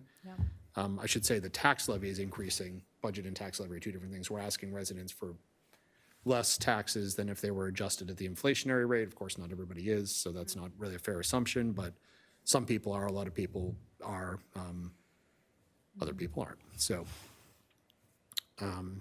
Peter, go ahead, Chris. can you explain the 2025 across the line, just the taxable valuation, Yeah. 7 million? Yeah, so that, yeah, that went up. 10% change in valuation, that's a lot, and then tax rate. So Actually, it's 2022, 2023, 24, and 25, even 26 last year, property value in the Northeast, across the country, but specifically here, spiked way beyond the rate of inflation. And inflation was pretty high. That's the monetary supply from COVID spending. That not going to get political here, that every administration that was involved in the COVID time did a really bad job of printing and spending money, everybody federally. Yeah. That in massive inflation, massive impact on construction costs and unit prices for construction that led to that property value spike. That's an indication of all that stimulus money, right? That was thrown into the economy. Just that has to come from somewhere, and it came from higher cost of living. It came from higher housing costs. It came from higher grocery costs. We're kind of seeing that level off now. It's been 5 years, and we're kind of seeing that all that stimulus money from the COVID recovery plan money doesn't get printed out of thin air. If you increase the monetary supply by 30%, you're devaluing it by 30%. Everything's going to cost 30% more. Look at the math. Maybe it was 40%. I don't know. It's all, what's class 1 in macroeconomics? There's no such thing as a free lunch. There's no such thing as free money supply, right? That's like, Funny money. yeah, you print it out of thin air and it hits you there. And our taxes go up to cover the operating cost differences. And I got a quick one. So I want to make sure I'm saying this accurately. So in 2012, the percent change was 1.24. If your, speculation, understand the numbers aren't final, if it's potentially only 2% this year, Yes. is it fair to say, am I saying it right, that property taxes would have gone up the second lowest in the last 17 years? Yeah, percentage-wise, yep. It's not, because the base is higher now, almost double what it was 25 years ago. So Which is what just Adam's due to saying, inflation, people yeah, are due focused to, on the due dollar to, amount and not the Yes. percent. So Right. yeah, percentage-wise, that would be the second highest levy. That doesn't mean property Second tax lowest. bill, that's a little more complicated, because you have to do the valuation times the tax rate. It's really hard to do comparative tax bills moving backwards, because you need to go back and Yeah. backwards calculate what houses were worth at that time. So for example, the other part that's missing from this is I put in there right now, a housing unit is valued at $795,000. Yeah. That's condos, that's everything residential. So that's waterfront homes, but also mixed in with condos, mobile homes, like everything that's residential. So we went from looking at like non-residential waterfront or non-waterfront residential, which was still pretty high. It wasn't really cutting it because it wasn't taking into account like middle income, low income, like condos, duplexes, things like that. So this is every single residential unit divided by the number of residential units. So the median, not the average, not the mean, but the median, you take the 50th percentile. That's what it is. So that's a lot higher than, in 2012, the median house was probably $300,000. So you need to go back and back back calculate that, but it's the lowest, yes, it would be the lowest tax percent increase. Even at 2.9%, that's one of the, Yeah, one of the it's low one of the fives. bottom Yep. ones, yeah. So it'll definitely be lower than 2.9% when you calculate the aggregate tax bill. I don't want to promise 2%, it's somewhere in between there. So, I mean, it's stable. Like I said before, I still can't go and say, hey, your taxes are only going up 3% or 2.5%. People are going to be like, why are they going up at all? Understand. I'm not happy about it. I have to pay the bill, same as we all do. It would be It's- really helpful to see the operating versus capital over the years. I'd love to see that.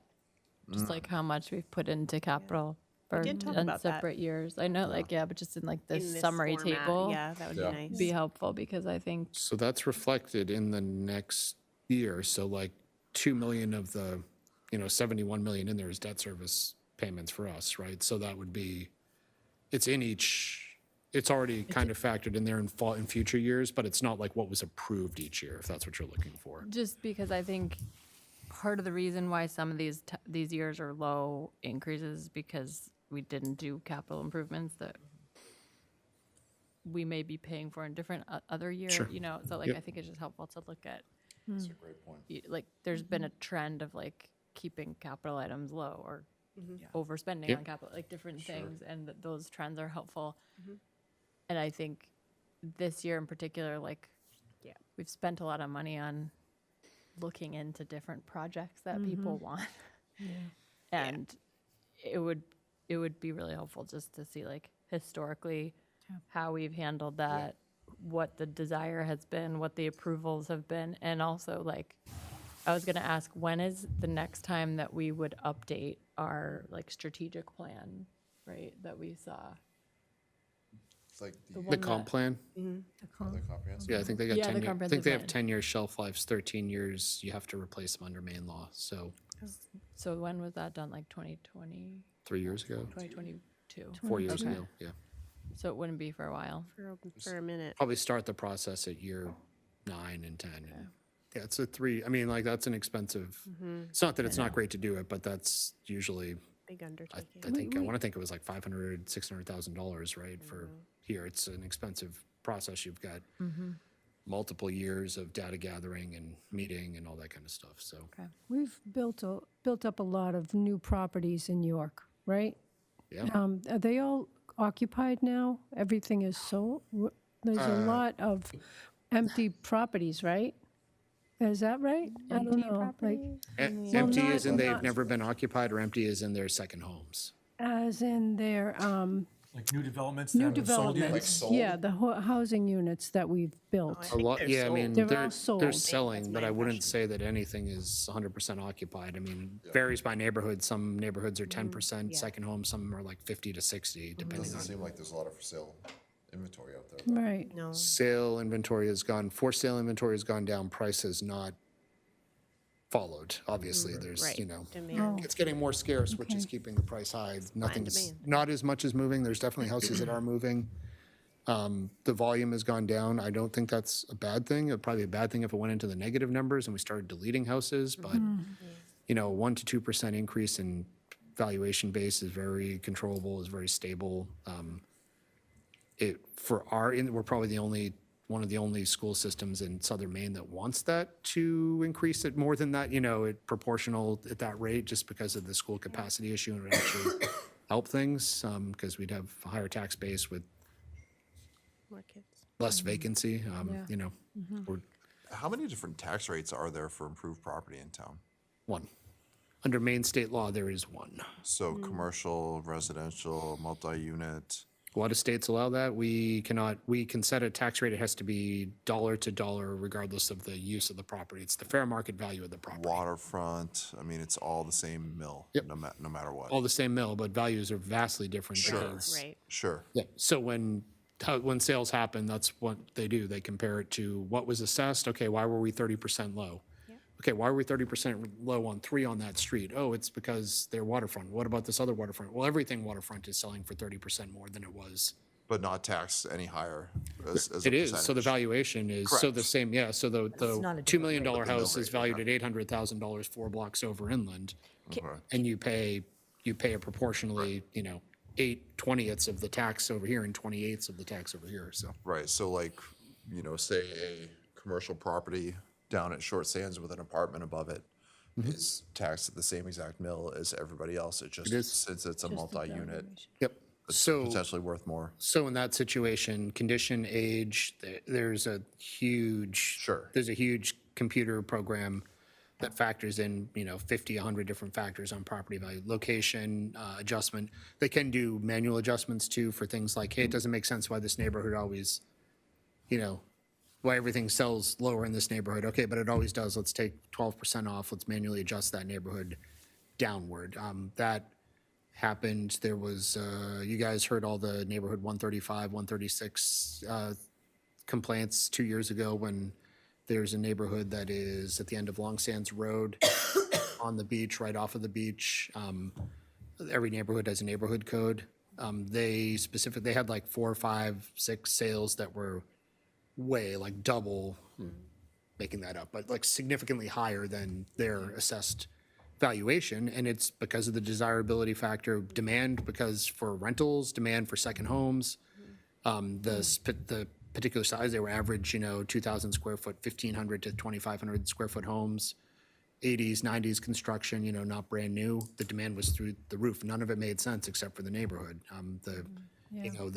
For some reason, everything was selling there high. It wasn't particularly great in terms of flooding. It was pretty low. It wasn't up high.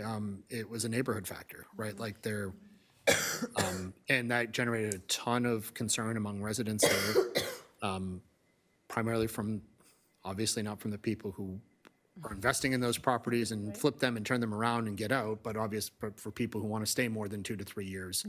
You get really concerned when your house was $800,000 and now it's 1.5 million or $2 million 2 years later. Because your property taxes are proportional, right? Maine state law says we have to do that. We have to tax that person if it's really worth that much, double what the person with the same house down the street that would sell in the market for half of that rate. Not saying it's fair, it's just how we do property taxes in Maine according to So the law. in Vermont, Yep. how is it different? I don't know, I know they have differential property tax rates in Massachusetts. Yeah, I they don't do have in any Vermont, experience too. in Vermont, yeah.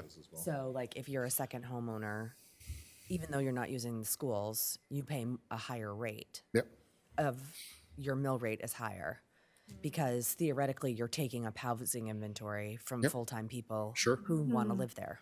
Florida has a unique property tax scheme as well, where for permanent residency, you lock in at the value when you buy and reassess when you sell. So it's not like here where you are required to reassess every year. A lot of people have experience with second homes in Florida or live there and then move out and they're like, whoa, what do you mean it changes every year? Yeah. Here in Maine, they're like, I have a $36,000 house that I've lived in for 25 years in waterfront in Florida, and it only went up to 2 million when I sold it, 25 years later. It's like, yep, that is, every state does it differently, so. The other thing I just learned about is that is it the homestead Exemption. exemption? Yep, Which, I don't know, I just learned about this. Lynn told me randomly. you filed, right? I did. She was like, you haven't filed this. I was like, what is this? I mean, not- but it's it's only, not huge, it's but- only like $200, but that's a way that like we haven't could do filed that, right? Is to have Yes. exemptions for people whose So- first home it is, right? Like So that's statewide, and there is a strong argument, not just because we're biased here on the seacoast, but I think there's a strong argument to up that. It's a regular legislative item that's discussed that makes a lot of sense ethically, in my opinion, for regardless of where you live. If there was a $100,000 exemption, you live in a $200,000 cabin on 50 acres up in the woods, that's still fair in my book, as opposed to a $5 million house on the water. if you can afford a second home, then Yeah. Yeah. That's my Yeah, What is so the the home state, tax the is? state could enact laws about second home ownership. They have not, a differential taxation scheme, that may require a constitutional amendment. The tax value would have to be based on the tax value, but they could allow for exemptions. The way exemptions and refunds work is that we are allowed to do refunds, but we would have to appropriate the money. So like if you wanted to do a residential refund, that's within the power of a community, but it would never work in practice because you'd have to raise the taxes to give it back to people. So there's always kind of like that hope. I've talked with a lot of residents like, oh, we could just do that, a program like that, and add $70 million to the budget and we'll tax it $140 million and everybody that lives here will get 70 million back. So we'll live here for free, right? And it's like, it's never gonna, in a amount that's meaningful, it never has the political support because then you're taxing commercial businesses, you're taxing everything that's not a residential house. So there's a lot of opportunities out there. Maine hasn't adopted a lot of them. And probably the more difficult ones that you can do are going to be pretty complicated for politically to get support in anything other than a solely residential community. If you did something like that, like a residential credit, you'd be putting people out of business in your commercial properties pretty easily.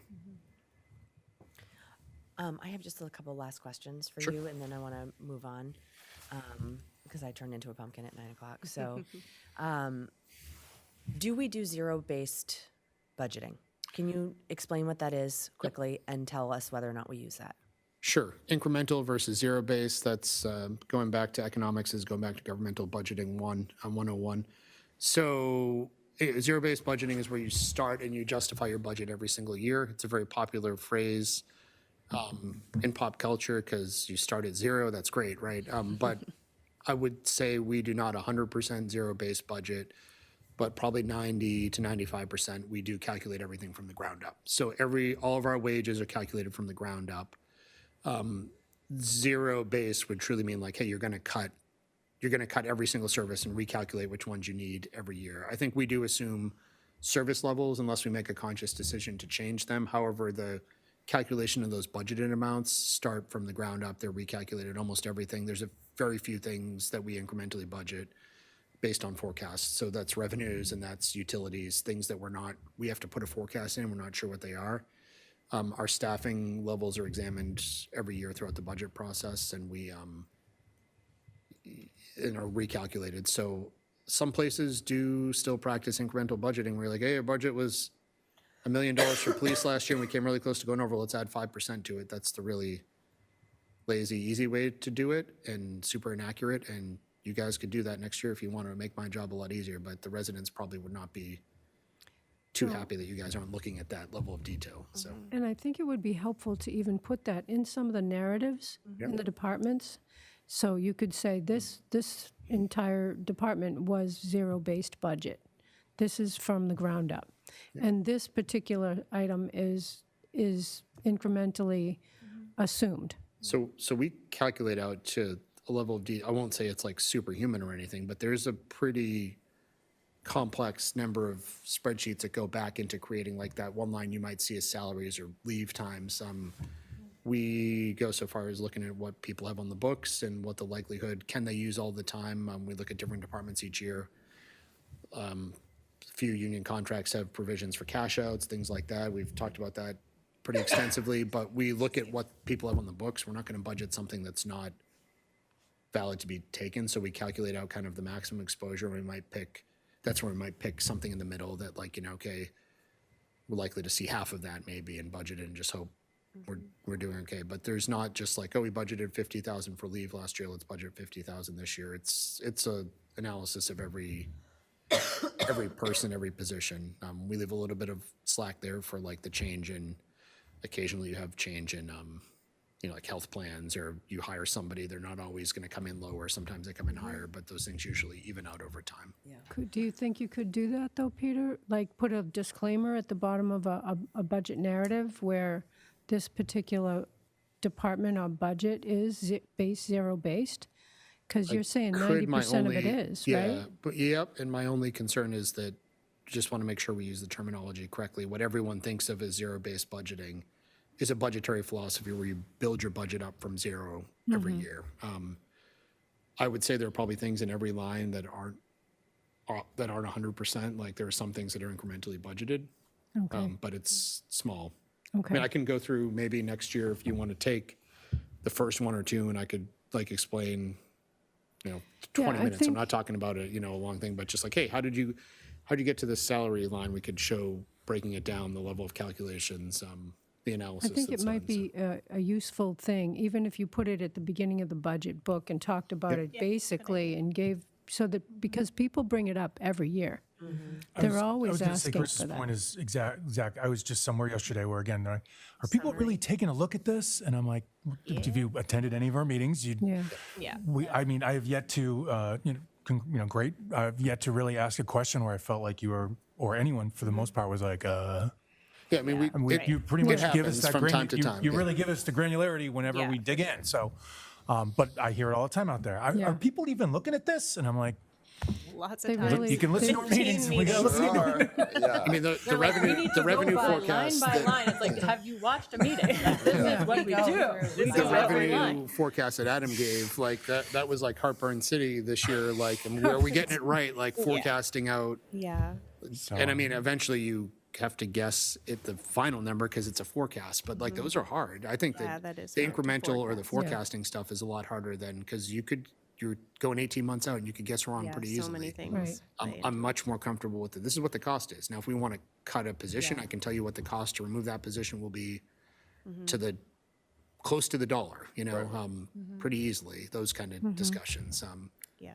I mean, I think you guys, most of budget committee members get pretty into the details too, even in your first year. I mean, you were watching it and you saw what was yeah. the level of Like I detail. said, I So- mean, I would have yelled and screamed a lot more if I just kept feeling like I was just getting brushed Yeah, off. for I sure. did not feel like I was getting brushed off. So. No. I think that was the other line of questioning that I just, again, want to kind of dispel some myths here. When does the budget first begin formulating, and where does it start? So the easy stuff, which are all the calculated numbers, that's easy for me because I don't do those. Like we get those, our personnel people and our finance director put those, we start there, right? Like the things that we have bills for, that we have half-year bills for, full-year bills for, those are pretty easy. Yeah. Those are calculated out, feed that information, they generate it off of like the prior year's spreadsheet, so we know, we can factor in rate adjustments if we know them. Every department head looks at like their contracts, like, okay, what is scheduled? I mean, we don't just say 5% increase in contracts. Every single one of those is, you guys get those, that information We there. asked for We them a got couple I don't know, years not everyone, I'm not saying everyone has to agree with them. Some people don't like the vendors or don't like the service, and that's a good public debate to have that. But there's definitely a pretty good handle on what the costs are, to the extent that it's almost too tight, because when something unexpected happens, it's like, oh, our contracted services are down to the $5,000 or $1,000 level. And like, if, if something needs to be Right. fixed that's not in there, okay, we have to figure out where it comes from. So that starts late fall. So then the finance director shows me things that we have. I start meeting with the finance director, and then we meet with individual department directors. Initially, the way not the way I've always done it, but the way I've been doing it here is we start with, if you're gonna add something to your budget, it's okay to put it in the first draft and let me see what identify what it is, make the ask. I went over with the budget committee what some of those items were this year, a couple staffing requests, a couple programming requests. You folks had a pretty good idea of what the budget impact of all the fixed items were. Those all came out like first round. And even then, we were over 10% budget impact. And so we went back to the department directors, hey, that's not going to work. We need to pare back a lot of things, start thinking creatively, look at revenues, but not just revenues, look at things that can be deferred into future years. At that point in time, that's usually October, November. We have several meetings with the select board. We start with an initial, this is where we're at. The budget is at 11, 12% this year, and the select board members go kind of chuckle and say, yeah, we're not going to approve something like that. The select board does not approve the final budget, but they give pretty strong feedback. They give me any policy directives, so they're allowed to, as their primary agent, they tell me what they want to see in the budget and what they don't want to see in the budget. They don't have the authority to set that budget, but I always go back to a good summary is when I started working here, and Mike Estes, you all remember Mike was on the select board, and I remember interviewing and kind of going through that process with like, okay, how does it work here? How do you interact with the manager? What's the expectation from the select board? And I think it was Mike, or it might have been a different board member, but they were all kind of chuckling about it. Someone's like, hey, you don't have to listen to us once. Yeah. Meaning, Yeah. the second when you go and it's like an 18% budget increase, they're going to make, we need to move in a different direction. Thank you for your service here. Yeah. Which is true, right? And Right. But so I think the point that I wanted to make with asking these questions is that there is a perception that the budget committee does not have the responsibility already to go line by line for every department budget for the school and for the municipality. And what you just described is like a 3 to 4 month process Yes. of back and forth between the department heads, between the select board, with you, the finance director, and other staff members who have an influence on what the budget is. And then we receive a line item budget that then we go through. Because I think and I alluded to it earlier when we were talking about how we have the benefit of the extra knowledge of the narratives, Yeah. right? Like you've seen budget A come in at 11%, and now that it's at 6%, you're like, okay, well, at least this is a whole lot better than what see we were. what happens. Like, I can support this budget, even though I'm not happy that it's at 6%. Yeah. And so, And the community is out there saying 6%. But you're like, it could have Well, been but that's 12 what or, we you do, know, right? Like yeah. he starts out saying 11%, yeah. nope, Right. and then Yeah. and he gives us 6, and we're like 6%, nope, and then the public's Yeah. like 2. We're like, we Yeah. did such a good job, We and the did, public's like right. 2%. Sorry. I just Yeah, I think, don't think, right, and I don't think it's unusual to think any budget increase is not liked, right, like by the public. Like, what's the acceptable level of budget increase? There is not one, right? That, I'll just keep saying that over and over again. I get it, it's, Right. But then people want stuff. Yeah, that's right. It's a You know, community I mean, investment. said, It's an What can investment we in do your to raise community. revenue? And then you raise the parking pass, and I go, well, we didn't mean like that. Yeah. well, that was the least, probably problematic and scary revenue source out of some that were suggested, like people I'm suggest sure. we look at business licensing, like on a per capita, it's- basis, and we're like, yeah, okay, that discussion's happening, but it's not we're not expecting it to move forward anytime. What there's, about the yeah. union negotiations? Because I know like that was a big topic of conversation this year, and like a big portion of the budget. When do those happen, and how public are those? Like, are those Yeah, accessible? So we usually have not public at all, Yeah. the actual negotiation sessions until a deal is reached, then all the information is public. But during the negotiations, there's really no place for people to sort of weigh in. Under before law, there is those not, nor can it contracts be. are negotiated. Legally, I can't even discuss it, so, Yeah. I couldn't discuss it with the public if someone wanted to come in. I could say, yep, we're in negotiations. Well, what are you talking about? Yeah. That's it. Employment things, I mean, that's kind of the level of clarity that's set up that way. Public, that's one of the few things, union negotiations, labor contracts are one of the few things. Negotiations are not considered public records in the state of Maine.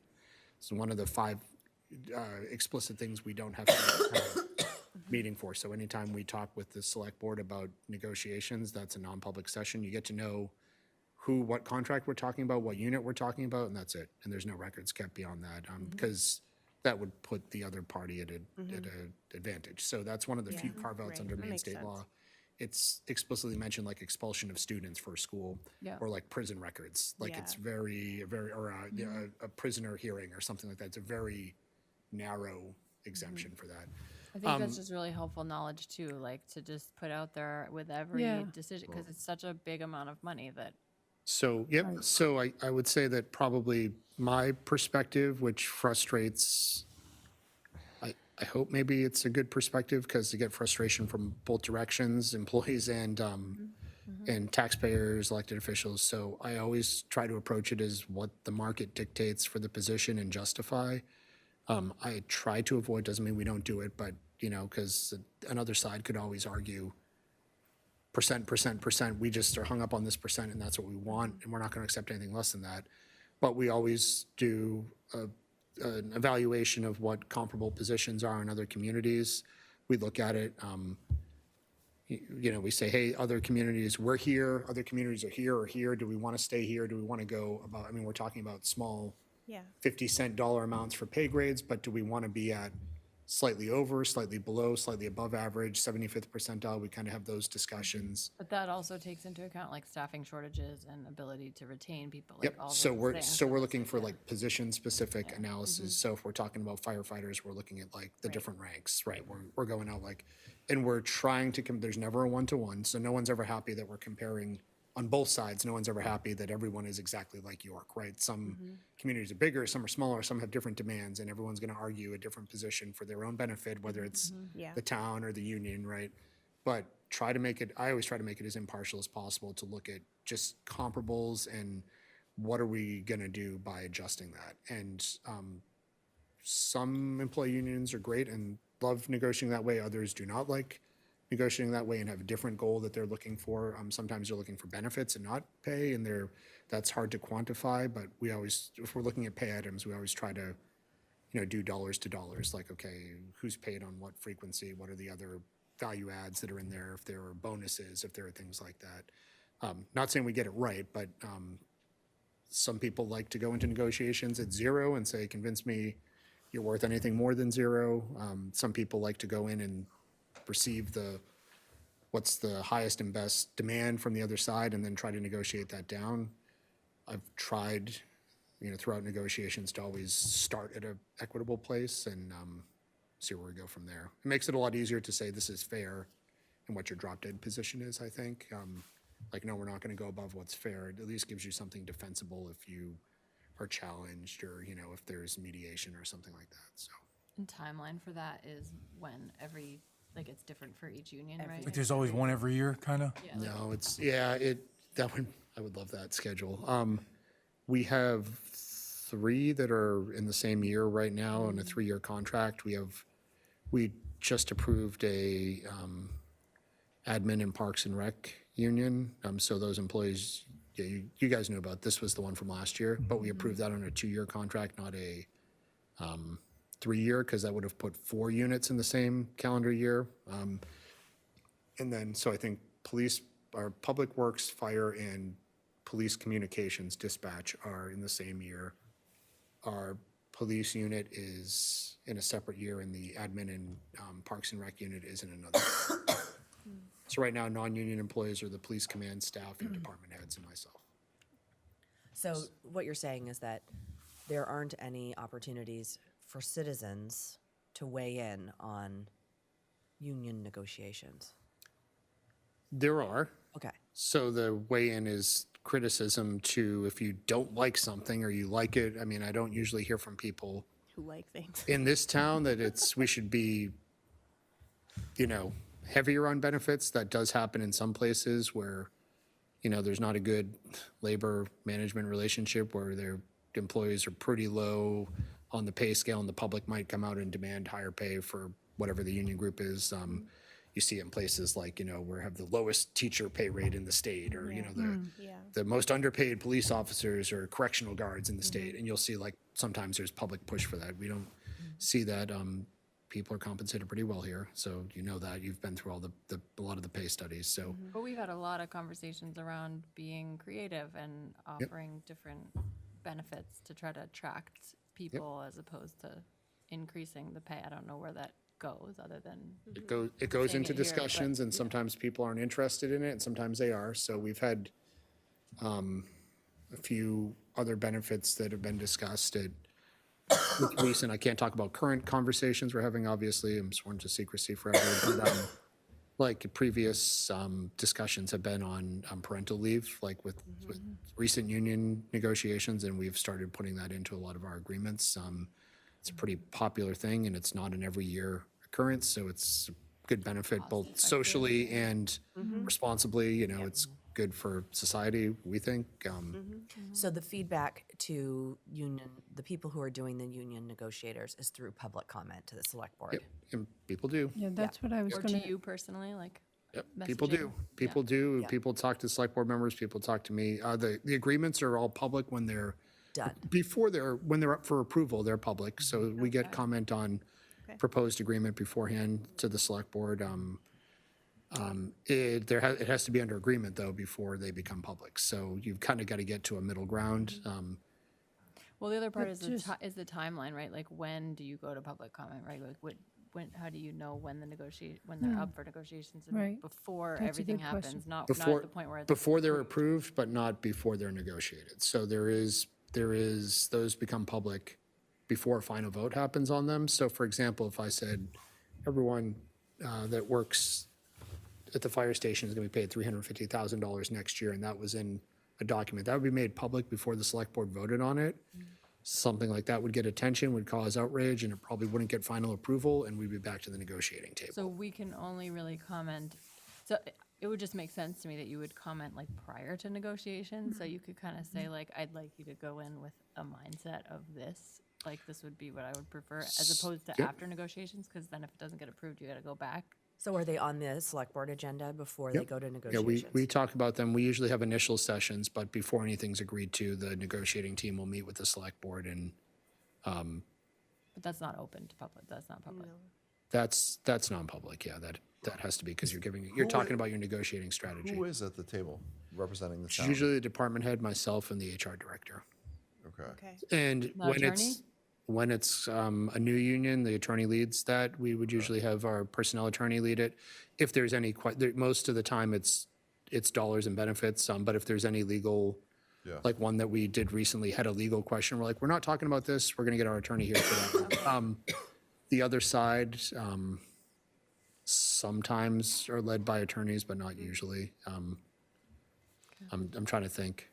I won't give names, but one unit was completely employees. It's completely employee-led, which is really cool, and they should get huge props for self-representing themselves.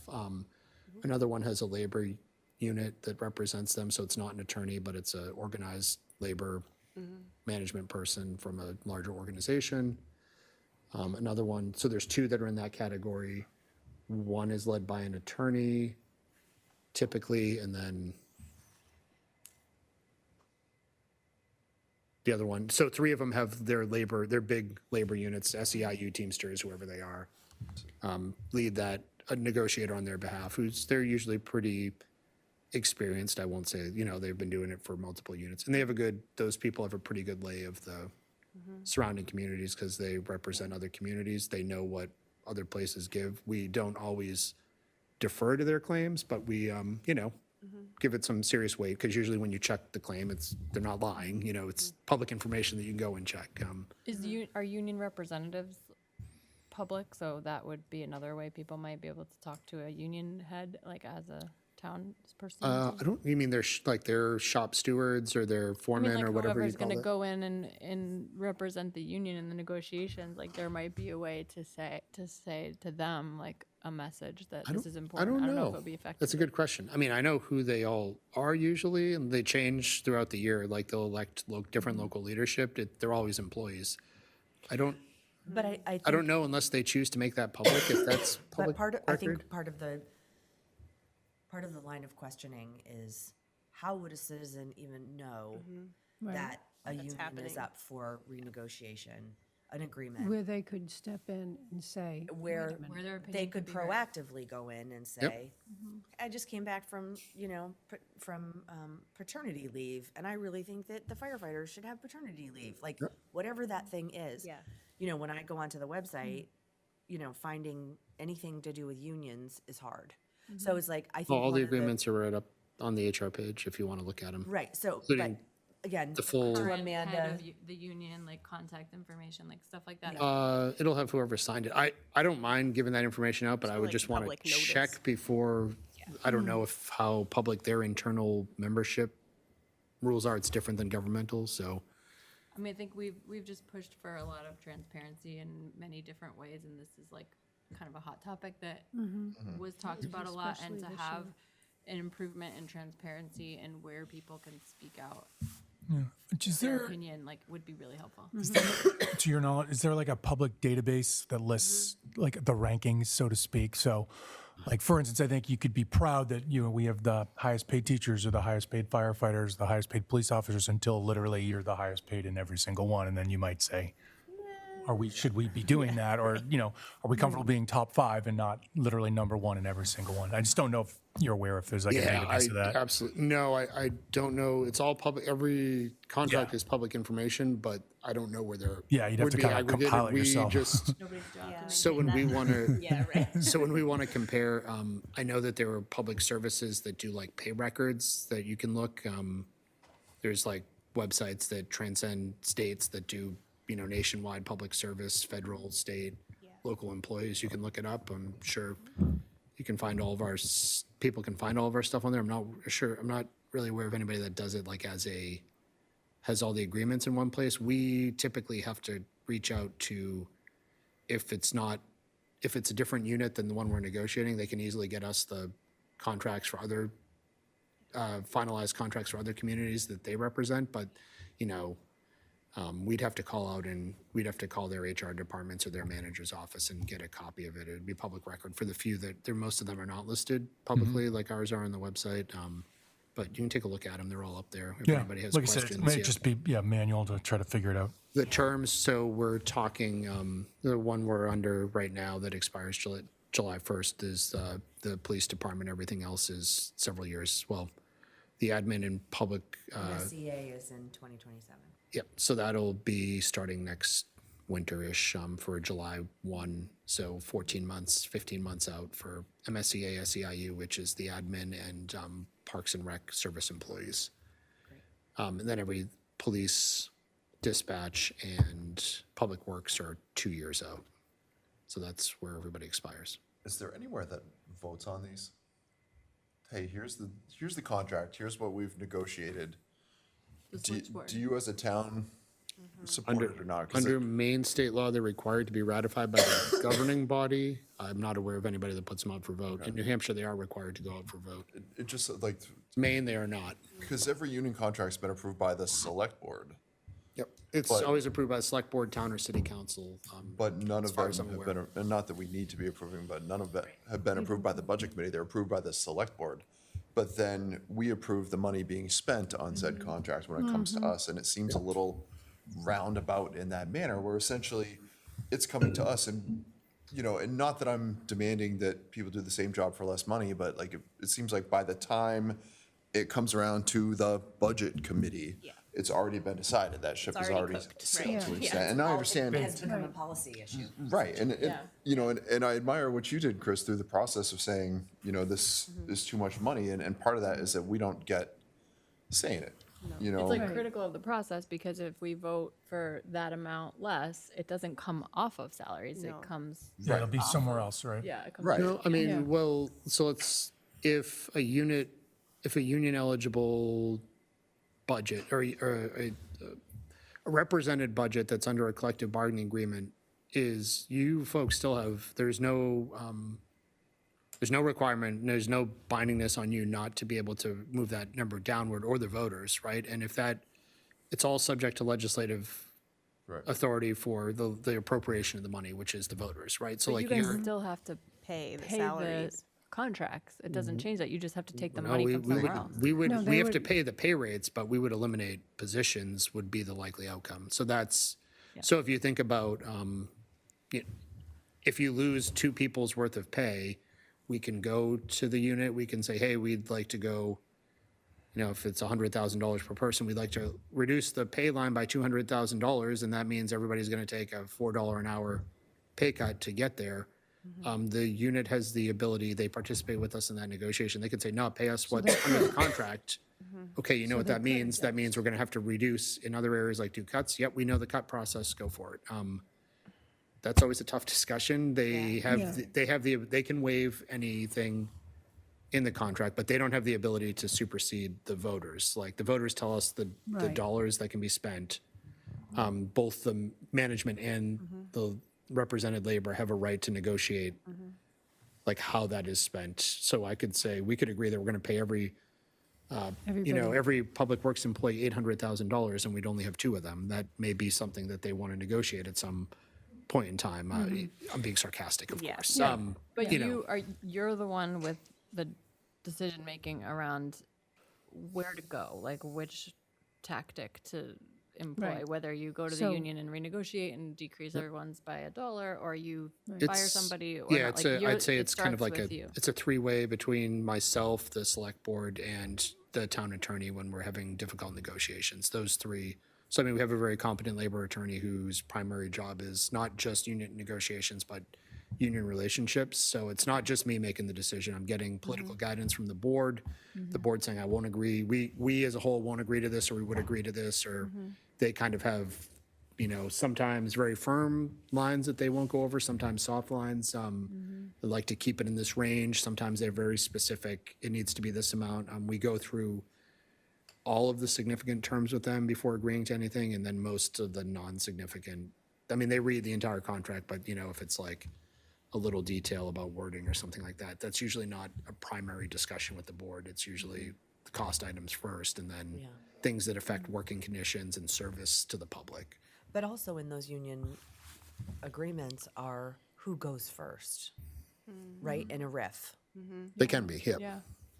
So I think that's another important thing to be mindful of is that That's not a in, choice. in those, if the budget is cut at whatever point in the process,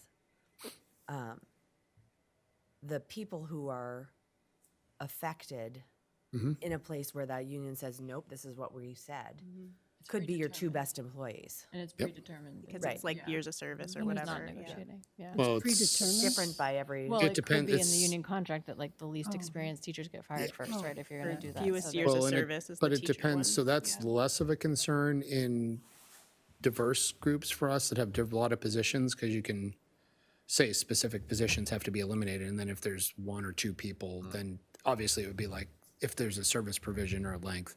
But in something that's straight rank and file, like one position type, one class, that is usually the only way. Last in, first out, right? Let me put it this way. I've yet to meet a unit that would agree to something other. I think there are a lot of reasons to do it. It's discussed from time to time. There's almost no taking on that, ever. Because the senior unit, I mean, think about it from the perspective of who's negotiating on their behalf. I'm negotiating and town leadership is negotiating on the town side. The senior people who are elected as leaders of the unit are negotiating on their side. It would have to be a really special circumstance where they would agree to put senior members in jeopardy if there was a reduction. It's usually, that's one of the primary things that most units are negotiating for is job security the longer you've been there. right. Is this process all the same for teachers? Because like the school Yes. board does the teachers, right? yeah, the school Yeah. board does. I was But gonna you're say still that at the too. table, or it just comes to you No. after? I don't have anything to do with the Superintendent schools. does. Right. schools do it, Okay. yeah. So that's what I'm saying. So you're only The town. right, only the town side, and then the teacher side The is a select board completely could lead separate. negotiations if they want. And from time to time, maybe in the past, they've been involved or they've sat on the committee. I've had council leadership in a council town that wants to be involved in particularly contentious unit negotiations. That's fine. Best practice is to not have your ratifying committee involved in the direct negotiations and have a back and forth. That doesn't mean you have to do it that way, but also it makes sense for both sides to have a go-between. So the unit membership doesn't negotiate. We never have a full room with 20 employees in it. It's two people and a representative. It's like three town officials, four, it's 3 or 4 from each side Yeah. usually, because they have to go back. And sometimes things that are less than what the unit asked for, they have to go back and see if the unit will agree to it, the membership, and they have to take a vote. So they have to vote to ratify things the same as a select board does. That's non-public. They do that privately. They certify to us, yep, it passed, or no, it didn't. We have to go back to the table.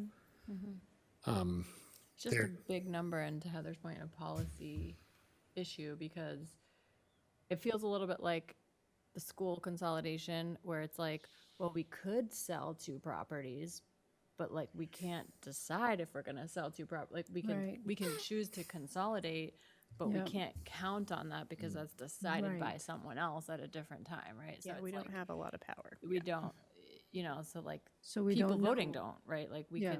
you can't vote on like, Yeah. we can do this under the Assumption. reasoning and that we're assumption gonna- that these will be sold, so it will cost this much Right. total. It's like, We should we can probably cut the n- budget, but we can't Yeah. have any We control should over. probably know that before we It would be approve nice to know that, but I anything, think like too. policy doesn't allow us to know that, right? Like that's just how it Does works. it allow you to know that, Peter? You know what? Those buildings that are currently the school, if they were to go to, from 4 to 2 schools, would the town be selling those Yeah, buildings? That's a select board. current select decision. board membership and management would absolutely be doing that, but in 2 years, that might be 4 different people. It's different, yeah. Like, we boards can't bind a are- future Right. board, so, Well, yeah. you know, last year, being that we were, really looking at what we can get the school started with to make the changes that they need to make, we didn't have any idea if those buildings would be sold. Maybe by the end of this year, is a part of their trying to really get their budget straight about what they're going to do with the schools to get it really more firmed up. Well, this is part To of know the what they're gonna do liaison with the thing bu- that This is I- what the I'm saying. We need to be building, meeting, like, having the Yeah, so conversation. we Like, provided yeah. a lot of the information on probable know. value. Obviously, we have assessments, not appraisals for schools, but we gave them close, maybe within 10% numbers that they could use. That Luke, our assessor, getting back to assessment, Yeah. Luke was comfortable with just from a square footage value. But selling those buildings would come down to the select board and you It's deciding. whoever, yeah, the problem is it's whoever is in, like at the time And when the they select board, vacated, right. it's not even that, it's when the papers are passed, right? So I don't even think if you can do we, that in advance of, right, so you could take a vote. have a plan. You but- could put a plan forward and take a vote of the Yeah. voters. You could get an authorization at a referendum Yeah, to sell the building should it become vacant. okay. You can get a pre-authorization, but until the deal is closed, it's whoever's in charge on closing day. Yeah, The That board, still would create some, Accountability. some Some- accountability. Yeah. At least a baseline agreement that, to Chris's point, correct. Yes. Plan. would things be different Yep. if we had known that Crest and Vest were going to be sold? Right. and I we're think gonna Vest was Well, going to but be a community center, right? Wasn't that the, Maybe, yeah. who knows? Well, that's what I would like, but I'm just knows? saying, in the case that the town decided we're gonna go from 4 buildings to 2,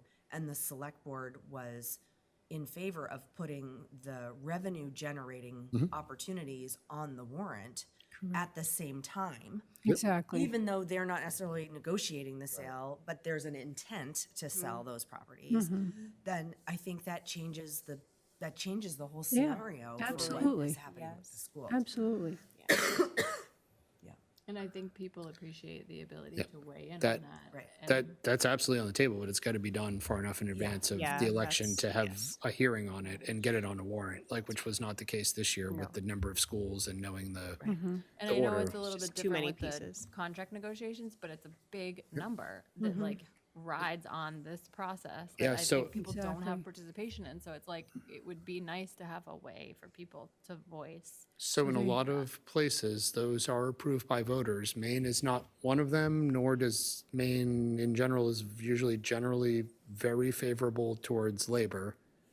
And under state law, we as the town are, I would say, at a lower advantage than labor. In a lot of instances, labor is given preference for policy reasons, right? Like the state is very labor friendly, has passed many pro-labor laws. It's a good thing for workers, absolutely. I'm not trying to say it's not, but one of the things is the way that contracts are approved. Like in other states, labor unfriendly states, they're put through very strict approval processes where they can fail in a lot of different ways.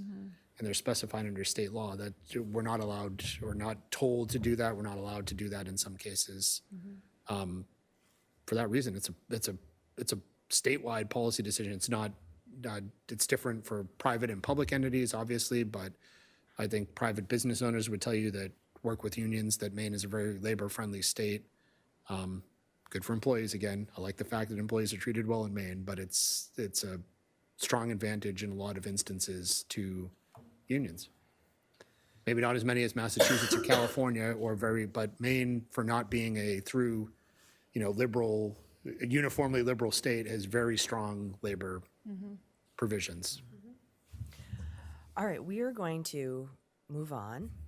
Thank you for being here. We appreciate it. Yeah, thank you very much. We may call you back in June to get more questions answered, but let's move on to the school liaison report. Yeah, I'll make it quick. So essentially, Thank you. Thank you, guys. Thank you, Peter.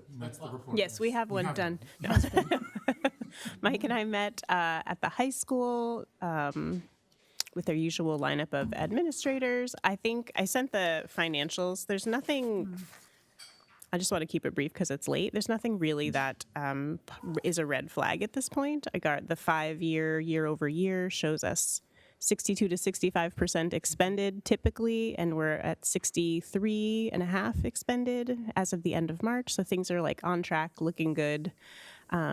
Rick always points out the FY25 unaudited unassigned fund balance and where that's at, and then reminds us that off the top of that, we need to put aside the money that we're expecting to spend to populate those FY26 reserve accounts that were established by voters, and then also $135,000 of that will be used to replace some district vehicles, which we discussed in capital planning in the budget season, and then the remainder will be used to offset tax burden. And so all of that, But they didn't use the reserve accounts, correct? no, they have not used the reserve accounts. So we're just sort of riding well in the green area, I would say. Yeah. The only other things that are sort of like things that we talked about, I want to pass these out because I promised I would, and I think that Wes might come to one of our meetings. He's coming in May. Okay, well, we had a presentation that was given by Wes, who's the manager of the York Community Auditorium, that he gave to, that's you, that he gave this presentation to the school board also. And I strongly suggested that he come and give it to us, and then also that they go to the select board and also give it. It's kind of just a clarification of like what the deal is with the York Community Auditorium. He'll do much better justice to it than I can in this like 5-minute overview. So I'll leave that to him. I would say the real gist of it was fantastic. It was good. Unfortunately, I've heard it twice, so I'm going to skip May's meetings. I don't want to It's hear it a third good. time. It was good. I'm kidding. But the fact is, like, talking about it as a revenue-generating opportunity is just a non-starter. Yeah, we need to level our expectations essentially. All kinds of a things. million reasons. Like operating. A million reasons. A million It's reasons. really a non-starter. Yeah. And he does a great job of giving like the nitty gritty. So I'll just leave that to him and his expertise and day-to-day lived experience to tell us about. They also started including as a tab the 5-year capital plan. Just so that we have that in our rotation every month, and it also goes up on the public website. And there's no real updates about capital. There's the athletic complex dropped off the active capitals list because that project is done, but we should expect to see eventually after a vote, of course, the sidewalk project sort of like added because it's a separate warrant article, separate bond, so they felt like we don't need to keep the track project like open. So we closed that, it's done. Everyone's also invited on Friday, May 1st, to the official field opening that they're having. So they're doing like a doubleheader lacrosse game, a ribbon cutting, speeches, thank yous, all the bells and whistles. So people can look out for information in the community about that.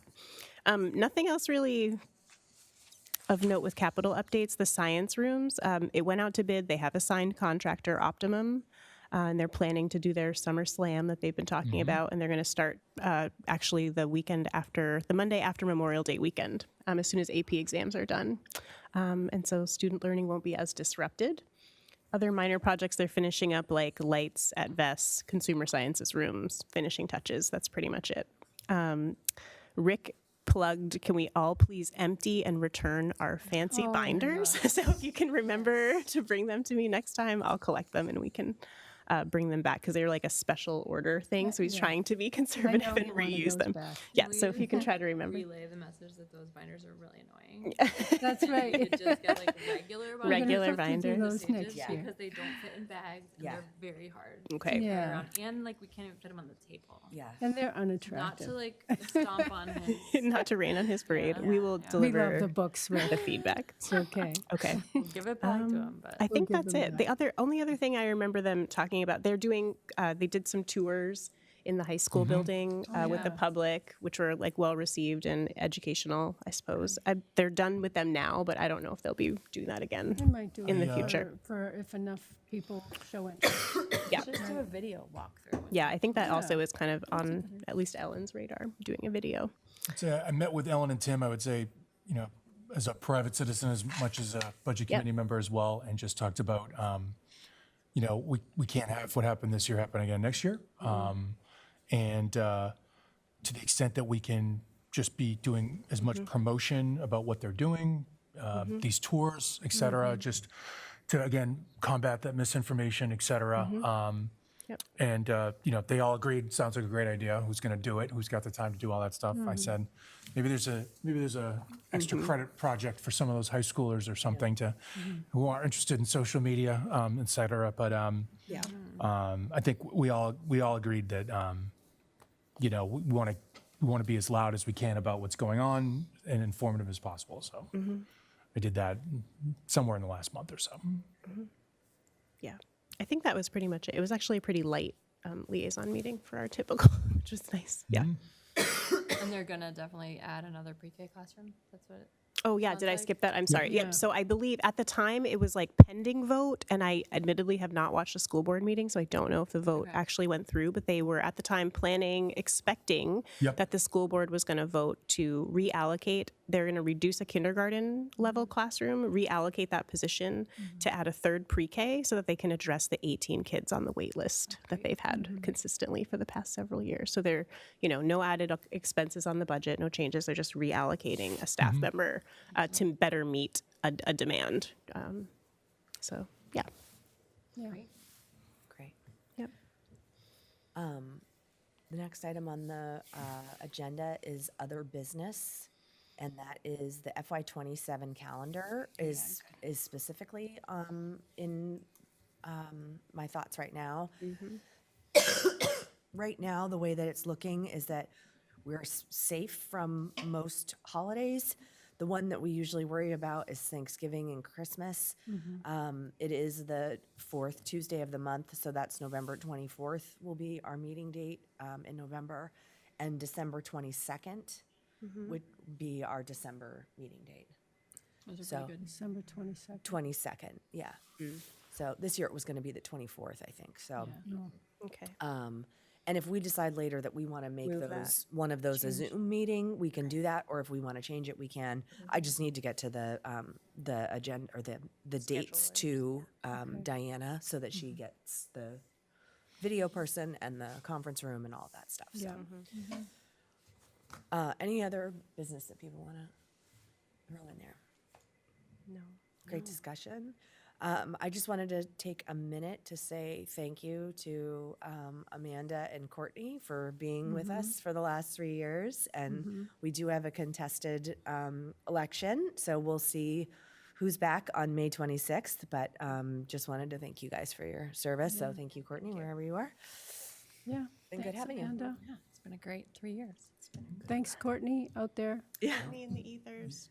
I would say absolutely thank you to Courtney, and I think Amanda as well, for recommending that I look into being on the budget committee. I've enjoyed it. It's been fantastic. And all of you, it's been wonderful my first year. So thank you. All right. I think we are done. It's 9:38. We're at May 26th. Is that the next? May 26th is the next meeting. Okay. It is the Tuesday after Memorial Day. We will have Wes come in and speak, and I'll start working on a calendar for other conversations starting in June, because we'll have the May one will be elections for the board and discussion about the liaison reports. I think we should probably bring back up. Yeah. I love the idea of rotating the That's a select great board. idea. Yeah, I love like That's that a really good idea one. too. So how do we Share the labor. make that happen? I also think there might be some technology that Alex could just hook into the YouTube channel to get us the Yeah. AI summaries that Yeah. we could then watch the meeting and go to the summary and correct any of the inaccuracies. So Love that idea. Yeah, that sounds good. And if anybody's still listening, voting is May 16th. voting is May 16th. Absentee ballots are now available. Yes. All right, thanks, everybody. Thank you. Thank you. Good night. I move to adjourn.